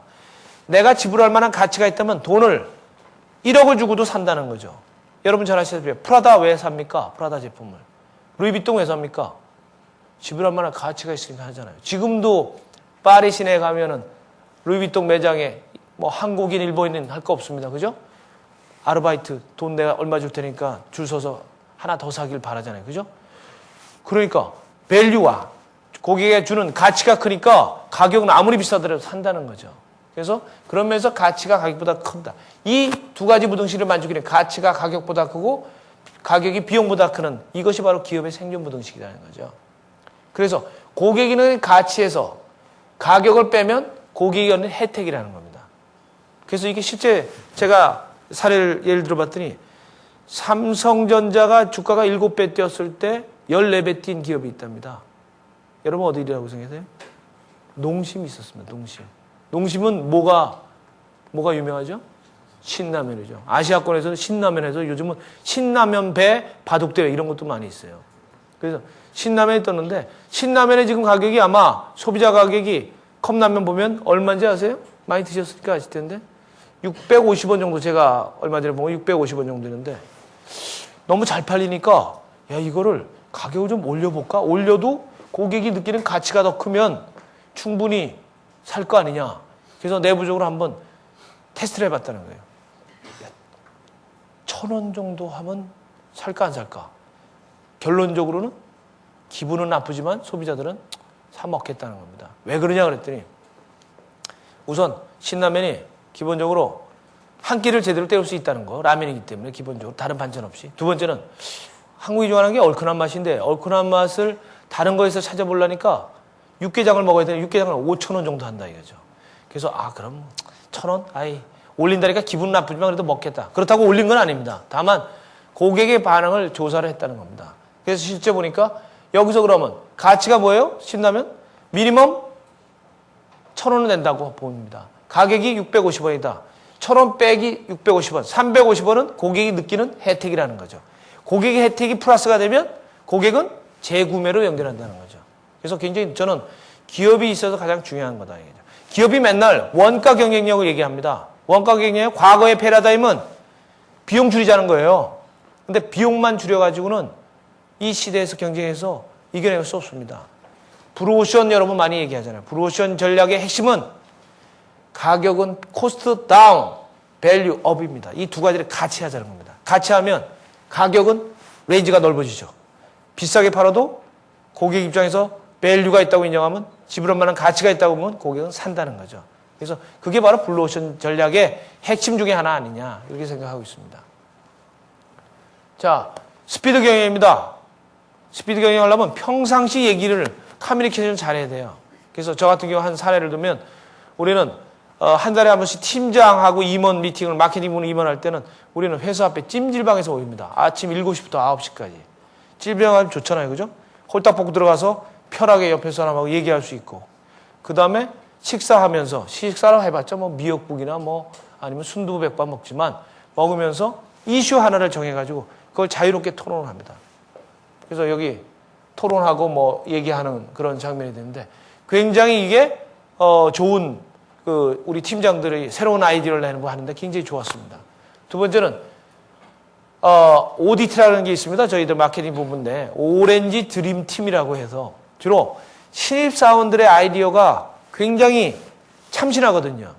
신입사원도 들어와서 한 5년 지나면 생각이 좀 무뎌집니다. 그죠? 새로운 참신한 생각이. 그래서 신입사원들의 좋은 아이디어를 한 10명 정도, 신입사원 플러스 대리 과장, 젊은 과장급을 모아서 10명 정도를 2달 정도 고객 관점에서 혁신할 것을 아이템을 찾아보라고 합니다. 그러면 매주 수요일 날 오후는 각각 소속은 다른 팀이지만 그 사람들이 다 모여서 찜질방에 가든 아니면 와인바에 가든 그 사람들이 아이디에이션을 해가지고 그 아이디어 맞는 것을 최종적으로 임원들, 팀장 있는 데서 발표해서 채택하는 그런 방법을 쓰고 있습니다. 근데 50% 정도가 좋은 아이디어로 해서 채택이 됩니다. 그래서 이것 또한 하나의 창의적인 사고를 만드는 방법이고 또 굉장히 의사결정을 빨리 할 수 있는 좋은 스피드 경영의 하나의 사례라고 볼 수 있습니다.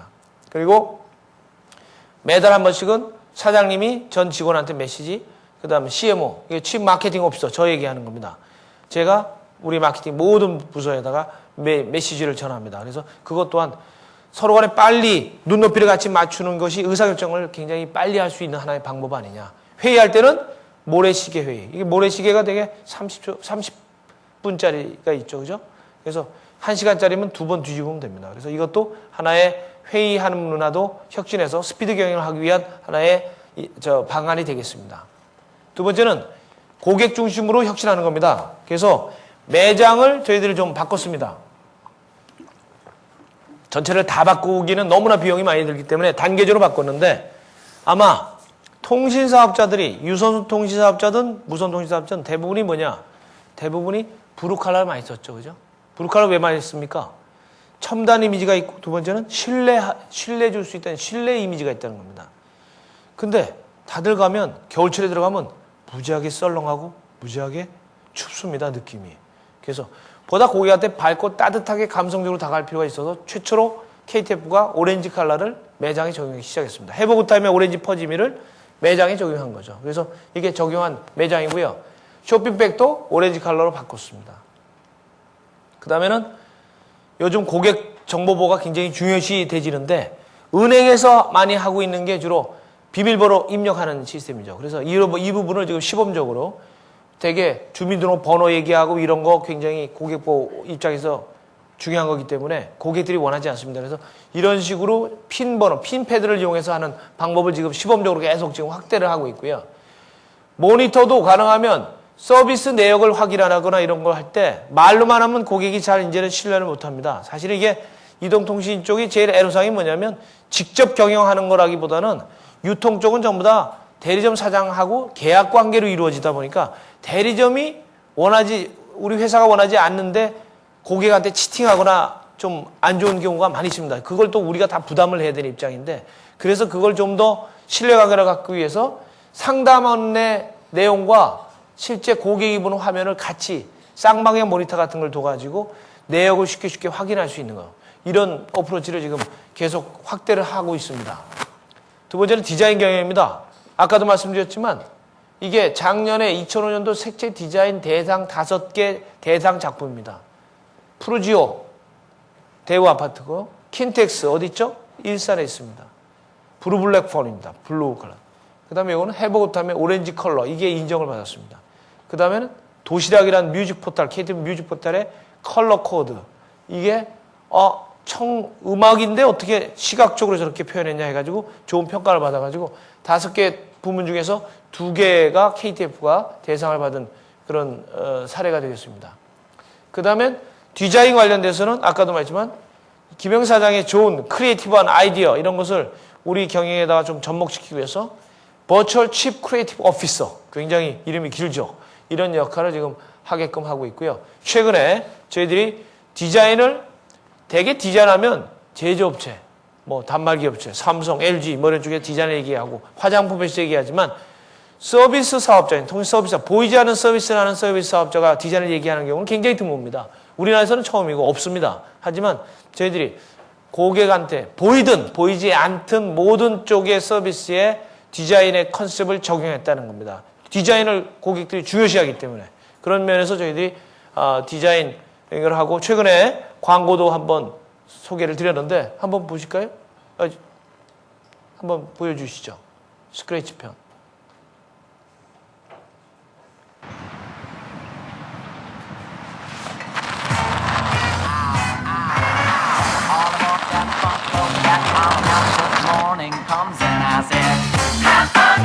디자인에 미치다 KTF.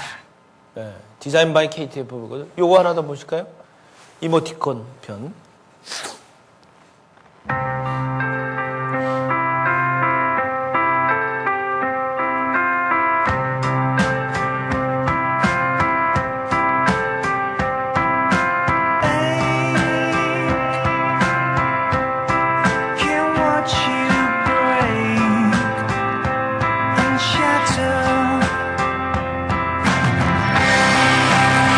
디자인은 감동하다. KTF. 네, 그래서 저희들이 아직까지 부족하지만 이런 컨셉으로 해서 모든 보이든 보이지 않든 서비스를 디자인 쪽으로 혁신하려는 노력을 진행하고 있습니다. 다음은 제휴 역량입니다. 그죠? 뭐 지금 뭐 월드컵이라고 난리 났고 여기 계신 뭐 빨간 옷 입으신 분들 많이 계신데 요즘 뭐 TV만 틀었다면 다 붉은색이 일색이죠. 그죠? 근데 뭔가 저희들을 차별화시키기 위해서 사실 저희들은 국가대표 축구를 5년 동안 후원을 해오고 있습니다. 그래서 이것도 저희들 입장에서도 붉은 악마가 2002년도에 붉은 악마 있었지만 붉은 악마도 제가 알기로는 그 당시에 5개 업체가 후원을 했던 거고 금년도에 이제 다시 후원자 하는데 3개 업체가 지금 후원을 하고 있는 입장입니다. 그래서 이 부분도 나름대로 저희들이 축구사랑이라는 측면에서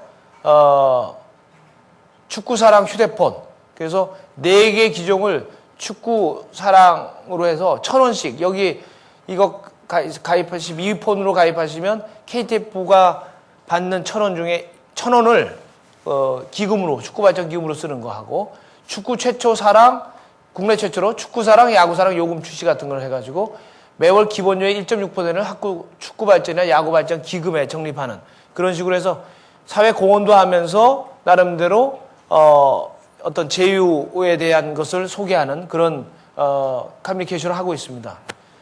관련된 여기 우리 문근영 씨 나오는 거 한번 보시죠. 오늘은 문근영 씨로 많이 내가 얘기를 하는 것 같은데. 근영아, 넌 집에서 TV나 봐. 넌 이혼 없지? 나도 응원 가고 싶다. 어머, 박 감독님? 축구를 사랑하는 당신 마음껏 응원하시라고 KTF 축구사랑팩 축구사랑 요금. 집에 가야 되는데. KTF? 예. 그래서 저 축구사랑 팩을 한 거고요. 여러분 또 좋아하시는 고음불가 한번 보시죠. Let's go, let's go together 영원히 함께할 그대여 대한민국 그댄 내 챔피언 우리는 또 할 수 있다. KTF. 네, 그래서 이런 것도 사실 혼자만의 어려우면 적절하게 필요한 제휴 역량을 통해서 여러 가지 마케팅 할 수 있는 상황이 되겠습니다. 두 번째는 오감 마케팅입니다. 그래서 아까 그 디자이어 시대, 감성 감각이 중요해진 시대에 오감 마케팅이 점점 중요해지고 있습니다. 또 여러분 잘 아시다시피 유혹의 심리학, 뭐 감각의 박물관 이런 책 언제 기회 되면 한번 보시면 아시겠지만 인간의 본성입니다. 그래서 여기서 저희들이 아이디어를 얻어서 나름대로 오감을 하나씩 오감에 필요한 부분을 저희들이 한번 골라서 여러 가지 해봤습니다. P세대라고 들어봤죠? 17세에서 39세인데 월드컵 끝난 이후에 조사했는데 P세대가 있습니다. 근데 거기 특징은 4P입니다. 첫째, P, 패션, 열정이 있다. 두 번째, P, 파티시페이션, 참여를 한다는 거죠. 세 번째, P는 포텐셜 파워가 있다는 거고. 네 번째, P는 패러다임 쉬프트 세대라는 겁니다. 그래서 P세대라고 일반적으로는 네 가지 4P 특징이 있는데 저희들은 가능하면 요즘 고객은 단순하게 보는 게 아니라 직접 참여하기를 원하기 때문에 그런 측면에서 저희들이 한번 고객과 함께 영화 만들기 해서 영화, 시각적인 측면을 강조했습니다. 한번 보시죠. 어떤 내용인지. 이걸 아마 아무도 못 보셨을 것 같은데. 투자합시다. 방법도 모르는데 뭘 어떻게 하자고. KTF 고객이 되면 누구나 참여할 수 있다니까요. 투자하겠습니다. 노동하겠습니다. 같이 하겠습니다. 대작 영화에 당신의 이름을 휘날리세요. 굿타임 시네마 파티 KTF. 그래서 이거는 뭐냐면 영화를 그냥 되게 보기만 하는데 영화에 직접 참여를 하게 하자는 거예요. 근데 영화 참여하려니까 되게 일반적으로 영화 내가 투자하는 방법이나 절차도 모르는데 그걸 KTF가 만들어준 겁니다. 그래서 굿타임 시네마 파티라고 해서 고객이 6만 원부터 1,000만 원까지 투자할 수 있게 하고 다만 영화가 망하면 70%는 개런티 해주겠다는 거죠. 그래서 그거를 작년 2월 달부터 시작을 했던 겁니다. 그래서 고객이 20억을 투자했습니다. KTF가 5억을 투자했고 그래서 웰컴 동막골 같은 경우 첫 작품이거든요. 투자 수익률이 85%입니다. 세전. 그래서 이게 고객이 영화에 그리고 투자했는데 어떤 의미를 줬냐. 투자한 다음에 아까도 얘기했지만 추억 만들기 해야 될 거 아닙니까? 그래서 영화에 투자하신 분은 영화 맨 끝에 엔딩 자막에 본인 이름이 나옵니다. 그리고 맨 끝나면 DVD를 드리는데 DVD에 자기 이름이 들어가 있는 크레딧이 들어간 그런 거를 드리게 하고요. 그 다음에 두 번째 했던 게 야수와 미녀 작품인데 여기는 왜냐하면 고객이 선택할 수 있게끔 했기 때문에 여기다가는 영화가 촬영을 시작한 입장이기 때문에 직접 투자자 중에서 10명을 뽑아서 영화 엑스트라로 참여시킬 수 있게 했어요. 그래서 이제는 영화가 자기가 투자한 사람이 자기가 영화도 참여하는 거죠. 그래서 이거는 참여 마케팅으로 풀었는데 굉장히 고객들 입장에서는 반응이 좋았습니다. 그래서 그런 하나의 사례가 되겠고요. 한번 이 동막골이 800만을 돌파했는데 그 배경에는 이런 숨어있는 마케팅이 있었다는 것을 소개를 드린 겁니다. 한번 보시죠. 동막골 한번 보시겠습니다. KTF가 고객과 함께 참여하여 만든 첫 번째 영화 웰컴 투 동막골. 너도 봤네? 너도 봤어? 이게 같이 보지 않고 와 나만 빼고 기라네. 근데 있잖아. KTF하고 동막골 저들 친구노? KTF 지금 투자해도 가는가요, 오버?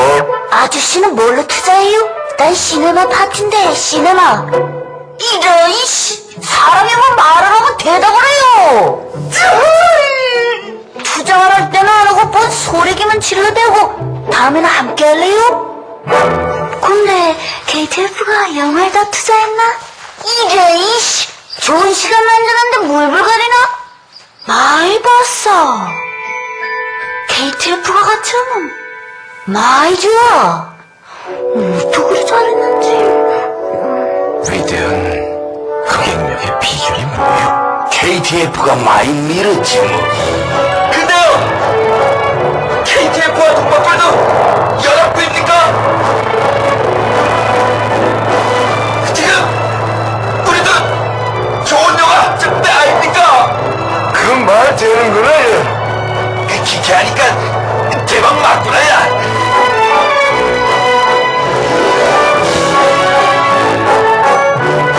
좋은 영화와 함께 더 좋은 시간 되세요. Have a good time, KTF. 네, 그래서 이게 사실 고객이 참여하는 마케팅의 하나의 사례가 됐고, 얼마 전에는 제가 최고 엔터테인먼트 과정을 다녔는데 동막골 영화 마케팅 성공 사례 발표해달라고 해서 제가 요거만 가지고 제가 한번 발표한 적이 있습니다. 자, 다음에는 오감 마케팅 중에 비가 오면 아이디어를 낸 건데, 비가 오면 갑자기 비가 오면 당황할 때가 있을 때 매장에 들리면 매장에서 우산을 빌려주는 컨셉을 제가 아이디어를 냈어요.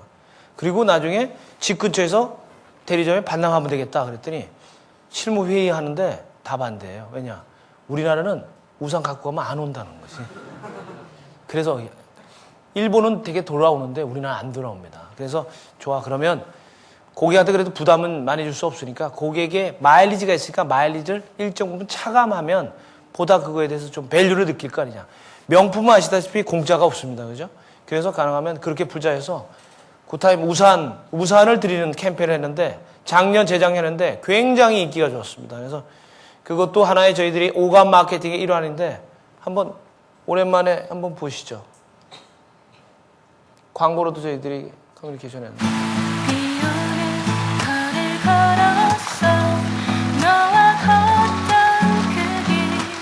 저 여자분 요즘 연애시대에 나오는 여자죠?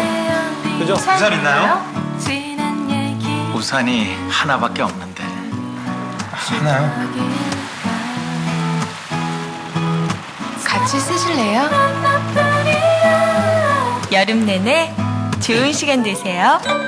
Have a good time. 그래서 우산을 가능하면 하나만 둬가지고 작업을 도와드리고 있습니다. 그 다음에 굿타임 두 번째 2탄입니다. 그래서 굿타임 다이어리를 저희들이 만들었어요. 그래서 연말에 저희들이 이걸 가지고 저희들 또 프로모션 했는데 굉장히 고객들의 반응이 좋았습니다. 그래서 이 디자인 보면 이게 나얼 씨 있죠? 브라운 아이즈 나얼 씨의 작품을 있는데 12명의 작가가 여기에 그림을, 일러스트를 그려줬고, 그 다음에 여기는 전부 다 우리하고 제휴된 KFC, 피자헛, 베니건스 쿠폰이 4만원씩 들어가 있습니다.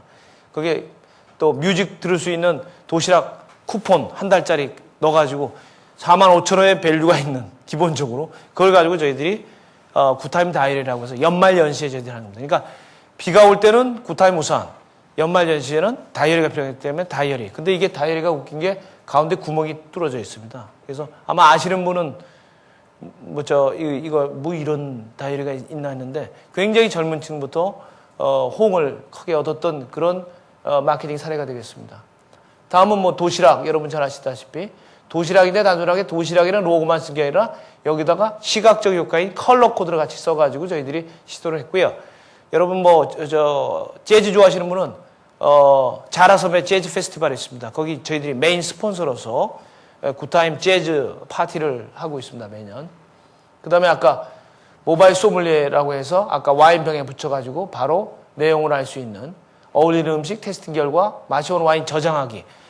제가 이렇게 마셔본 와인을 저는 저장해가지고 내 친구한테 야, 이거 맛있는데 너 한번 먹어볼래 하면 휴대폰 전화번호 치면은 그 와인 정보가 가게 돼 있습니다. 그래서 와인 업계에서 굉장히 좋아합니다. 다음은 매장에다 지금 한 10군데 정도에다가 저희들이 자바시티 커피숍을 샵인샵이라고 해서 제휴해가지고 그 매장 들어가면 뭔가 향기가 나게끔, 커피 향에, 진한 커피 향이 느끼게끔 해서 이런 시도를 저희들이 제휴 마케팅을 통해서 지금 풀고 있습니다. 그 다음에는 매장에 가면 거기 여직원들이 있죠. 비록 우리가 고용한 직원들은 아니지만 우리 대리점에서 채용한 직원들인데 이분들이 KTF한테는 로열티를 좀 높여줄 필요도 있고, 그 다음에 좀 더 고객한테 깔끔하게 인상을 줄 필요가 있어서 기존의 유니폼을 매번 했는데 이번에는 저희들이 확실하게 패션 디자이너 지춘희 선생님하고 제휴를 해가지고 지춘희 선생님이 디자인한 유니폼을 입혔습니다. 그래서 사실 저도 지춘희 씨 디자인 유니폼, 옷을 입어본 적이 없는데 우리 매장에 있는 직원들은 다 지춘희 씨의 옷을 입고 있습니다. 지춘희 씨가 지춘희 씨 옷을 많이 입었던 사람이 이영애, 심은하, 고현정 이런 사람들인데 굉장히 우리 직원들이 좋아하고 있습니다.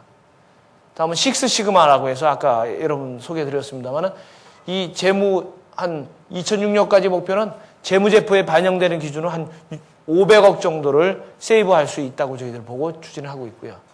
사회공헌 활동, 아까도 얘기했지만 기업이 존재하는데 사회공헌은 굉장히 중요합니다. 그런 면에서 저희들 나름대로 사회 이슈 또 못 가진 자 또는 그런 이슈를 저희들이 적극적으로 많은 국민들이 다시 인식하도록 하는 그런 활동도 아울러서 벌이고 있습니다. 이 중에 하나 보시죠. 혼혈에 대한 생각.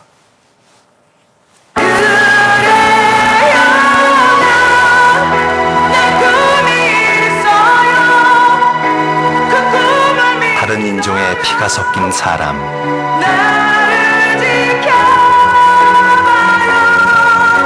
다른 인종의 장점이 합쳐진 사람.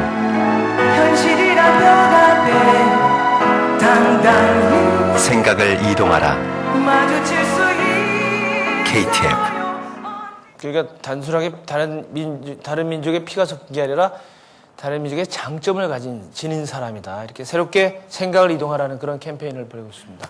저희들도 역사, 이 Think Korea라는 캠페인을 벌이고 있는데요. 고구려 이슈 잘 아시죠? 그래서 고구려 요금을 만들었고, 독도는 우리 땅 요금을 만들었고, 이쪽에 한민족 발전 기금으로해서 반크를 통해서 지원하는 게 있습니다. 한민족 사랑 요금을 만들어서 KTF로 들어오는 돈에 매월 500원씩을 기금으로 적립해서 지금은 금년 3월 기준으로 5억 한 2천만 원 정도가 실제 관련 단체의 연구 활동으로 쓸 수 있게끔 저희들이 그렇게 지원 활동을 하고 있습니다. 자, 향후에 그러면 앞으로의 이 시장에서 누가 고객 마음을 훔칠 것인가가 가장 중요한 팩터인데 그 부분에 대해서 어떤 생각을 갖고 있느냐. 앞으로는 단순하게 보십시오. 생활 전반으로 단순하게 이동통신이 커뮤니케이션에서 이제는 생활 전반으로 지금 서비스 영역이 확대를 되고 있고 편리를 넘어서 이제는 즐거움을 바뀌고 있습니다. 그래서 앞으로의 시장에서의 싸움은 시간 점유율의 싸움입니다. 고객의 시간을 누가 더 많이 차지하느냐 이런 식으로 경쟁이 바뀔 거라고 봅니다. 그런 면에서 저희들이 보다 새로운 혁신하는 자세로 노력을 더 할 계획이 있습니다. 그래서 앞으로 지속적으로 펀하고 혁신, 여러분 잘 아시지만 혁자가 가죽 혁자입니다. 혁신하려고 하면 가죽을 베끼는 아픔이 있기 때문에 잘 안 합니다. 여러분 옛날에 네타시오라는 운동 아시죠? 그죠? 캐톨릭에서 많이 했는데 그게 좀 성공했으면 하는데 좀 아쉬운 점이 있었어요. 왜 그런지 아세요? 그 스티커를 줬는데 그거 전부 다 차량 자기 눈앞에 붙여야 되는데 차 트렁크 뒤에다 붙여놓으니까 뒤에 따라가는 사람이 네타시오 이렇게 된 거거든요. 그러니까 내가 아닌데 자꾸 네타시오가 돼야 되는데 네타시오가 되다 보니까 잘 안 됐다는 그런 설이 있습니다. 그래서 중요한 것은 결국은 자기 스스로 자기 혁신을 통해서 이루어 나가는 거라고 생각하고요. 아직까지 KTF가 많이 부족하지만 지속적으로 펀하게 고객 중심으로 혁신할 것을 약속을 드립니다. 마지막으로 여러분들 젊은 앞으로의 차세대 리더들에게 말씀드리고 싶은 거 여러분 잘 아시죠? 스티브 잡스가 작년에 스탠퍼드 대학의 졸업식 축사에서 얘기한 겁니다. 맨 마지막 말미에 Stay hungry, stay foolish. 늘 배고프고 늘 어리석어라. 항상 자만하지 말고 탐구하는 자세를 계속 얘기하고 있습니다. 그래서 이 스티브 잡스가 얘기한 거는 뭐 인터넷 가면 전체 전문이 있으니까 굉장히 보면은 감동을 줄 수 있는 그런 아주 좋은 글귀가 있습니다. 앞으로 미래 시대는 상상력과 창의력이 중요하다는 시대입니다. 단순하게 내 전공만 알아서 되는 것도 아니에요. 아까 우리 학자님 말씀하셨지만 이제는 멀티플레이어가 필요합니다. 앞으로는 르네상스적인 인간이 필요합니다. 자기 전공은 기본이고 옆에 인접 항목까지 꿰뚫 수 있는 T자형 인재가 필요합니다. 그런 면에서 여러분들 더 학습할 부분이 많이 있다고 생각합니다. 자, 레오나르도 다빈치. 여러분 아시다시피 화가이자 철학가이자 과학자이기도 한 레오나르도 다빈치. 레오나르도 다빈치처럼 생각하는 7가지 방법. 책에서 요약을 해봤습니다. 미래 리더. 호기심을 발동해라. 두 번째, 실험 정신을 임해라. 감각을 열어라. 낯선 것에 도전하라. 뇌 전체로 사고하라. 좌뇌 우뇌 있죠. 전뇌 사고를 하라는 거죠. 좌뇌가 이성적인 거고 그러면 우뇌가 감성적이라면 이성적이고 감성적인 걸 다 하라는 거죠. 과거의 패러다임은 리더십도 달랐어요. 리더십이 과거에는 어떻게 했어요? 과학적이고 분석적인 리더십이 거의 다였습니다. 그게 중요했습니다. 하지만 앞으로 시대에는 불확성실의 시대고 컨버전스 시대입니다. 내 분야만 알아가지고 될 수가 없어요. 앞으로 시대는 뭐가 필요해요? 인사이트가 중요해지고 있습니다. 좀 더 직관적인 리더십이 중요하고 있습니다. 그러면 앞으로 여러분들은 과학적이고 분석적인 리더십 플러스 직관적 리더십을 같이 겸해야 여러분들이 진정 원하는 차세대 리더가 될 수 있다고 저는 생각합니다. 그래서 전뇌사고로 예술과 과학을 접목시켜라. 사실 여러분 많이 얘기하는 멀티플레이어 얘기를 레오나르도 다빈치는 일찍부터 보여주고 있다는 거죠. 양손 쓰고 일을 하라. 균형 감각을 누리라는 겁니다. 그리고 항상 연관지어 사고하라. 그래서 미래 리더에게 필요한 거는 이런 레오나르도 다빈치처럼 생각하는 방법을 여러분들이 체득하시고 실천하신다면 분명히 여기에 최고의 리더들이 다 나올 거라고 생각합니다. 마지막으로 제가 우리 회사에는 이수진 장군, 각 임원들 방에 이수진 장군의 글귀가 있습니다. 근데 그 글귀에 보면 저희들 뭐 해군사관학교도 들어갔다 나오고 그러거든요. 왜냐하면 선발 사업자하고 10년 늦게 하다 보니까 매출은 우리보다 2배, 돈은 2배가 많고 이익은 좀 더 많습니다. 그리고 사람 수는 2배예요. 그러면 이수진 장군이 12쪽 빼가지고 133척을 물리쳤는데 사고를 이수진 장군처럼 전략적 사고와 전략과 전술 가지고 하지 않으면 시장에서 이길 수 없다는 거죠. 그래서 전부 다 이수진 장군의 족자를 다 붙여놓고 있습니다. 거기 보면 여러분 불면의 이수진 보셨죠? 거기 보면 그 장검에 쓰여진 글귀가 있습니다. 혹시 기억하시는 사람 있으세요? 일휘 소탕 혈렴 산하. 그래서 큰 칼을 한번 휘두르니 모든 천하가 핏빛으로 물들었다. 이런 뜻으로 굉장히 결의에 찬 그런 내용이 있습니다. 저희들 그거 붙이고 일합니다. 근데 이수진 장군에서 배울 점 한 가지 꼭 소개해드리고 싶은 게 있습니다. 집안이 나쁘다고 탓하지 마라 그랬어요. 나는 몰락한 역적의 가문에서 태어나 가난 때문에 외갓집에서 자라났다. 머리가 나쁘다고 말하지 마라. 나는 첫 시험에서 낙방하고 32의 늦은 나이에 겨우 과거에 급제했다. 좋은 직위가 아니라고 불평하지 마라. 나는 14년 동안 변방오지에 말단 수비장교로 돌았다. 윗사람의 지시라 어쩔 수 없다고 말하지 마라. 나는 불의한 직속 상관들과의 불화로 몇 차례나 파면과 불이익을 받았다. 몸이 약하다고 고민하지 마라. 나는 평생 동안 고질적인 위장병과 전염으로 고통받았다. 기회가 주어지지 않는다고 불평하지 마라. 나는 적군의 침입으로 나라가 위태로워진 후 47의 제독이 되었다. 조직의 지원이 없다고 실망하지 마라. 나는 스스로 논밭을 갈아 군작을 만들었고 23번 싸워 23번 이겼다. 윗사람이 알아주지 않는다고 불만 갖지 마라. 나는 끊임없는 임금의 오해와 의심으로 모든 공을 빼앗긴 채 옥살이를 해야 했다. 자본이 없다고 절망하지 마라. 나는 빈손으로 돌아온 전쟁터에서 12척의 낡은 배로 133척의 적을 막았다. 옳지 못한 방법으로 가족을 사랑한다 말하지 마라. 나는 20살의 아들을 적의 칼날에 잃었고 또 다른 아들과 함께 전쟁터로 나섰다. 죽음이 두렵다고 말하지 마라. 나는 적들이 물러가는 마지막 전투에서 스스로 죽음을 택했다. 이수진 장군의 명언이었습니다. 저는 이 얘기는 여러분한테도 꼭 전해주고 싶었고 저 자신이 늘 생각하는 글귀이기도 합니다. 또 우리 기업에 있는 많은 임직원들이 늘 되새기는 얘기이기도 합니다. 여기서의 메시지 간단합니다. 핑계대지 말라는 겁니다. 여러분들이 주어진 여건 결국 핑계대면 자기혁신 못합니다. 자기혁신 없으면 발전 없습니다. 그런 면에서 저는 마지막으로 여러분한테 드리고 싶은 거는 여러분 핑계대지 마십시오. 그리고 스스로 혁신하시면 분명히 여러분들은 원하는 바를 충분히 이룰 거라고 생각합니다. 그래서 열심히 하시면 이렇게. 그래서 얼마 전에 김미연 선수가 3년 9개월 만에 우승했죠. 키가 152cm입니다. 땅콩이라고 그러는데 더 작은 사람이 있어요. 장정이라고 151cm입니다. 그죠? 근데 김미연이 우승하기 어렵습니다. 왜냐? LPGA 점점 비거리 전체 그 코스 길이를 점점 길게 합니다. 그래서 여간에서 2등 치가지고 제대로 온을 못 시켜요. 그런데 열심히 노력해서 불굴의 의지 가지고 노력해서 성공한 겁니다. 이런 사례를 봤을 때 제가 김미연 씨도 몇 번 만났지만 절대 핑계대지 않습니다. 끊임없이 노력하고 혁신해서 결국 목표를 달성하는 겁니다. 저는 배울 점이 있다고 생각합니다. 그래서 마지막으로 핑계대지 맙시다라는 말씀을 드리고 제 강의를 여기서 마치고 질문을 받도록 하겠습니다. 질문해 주시죠.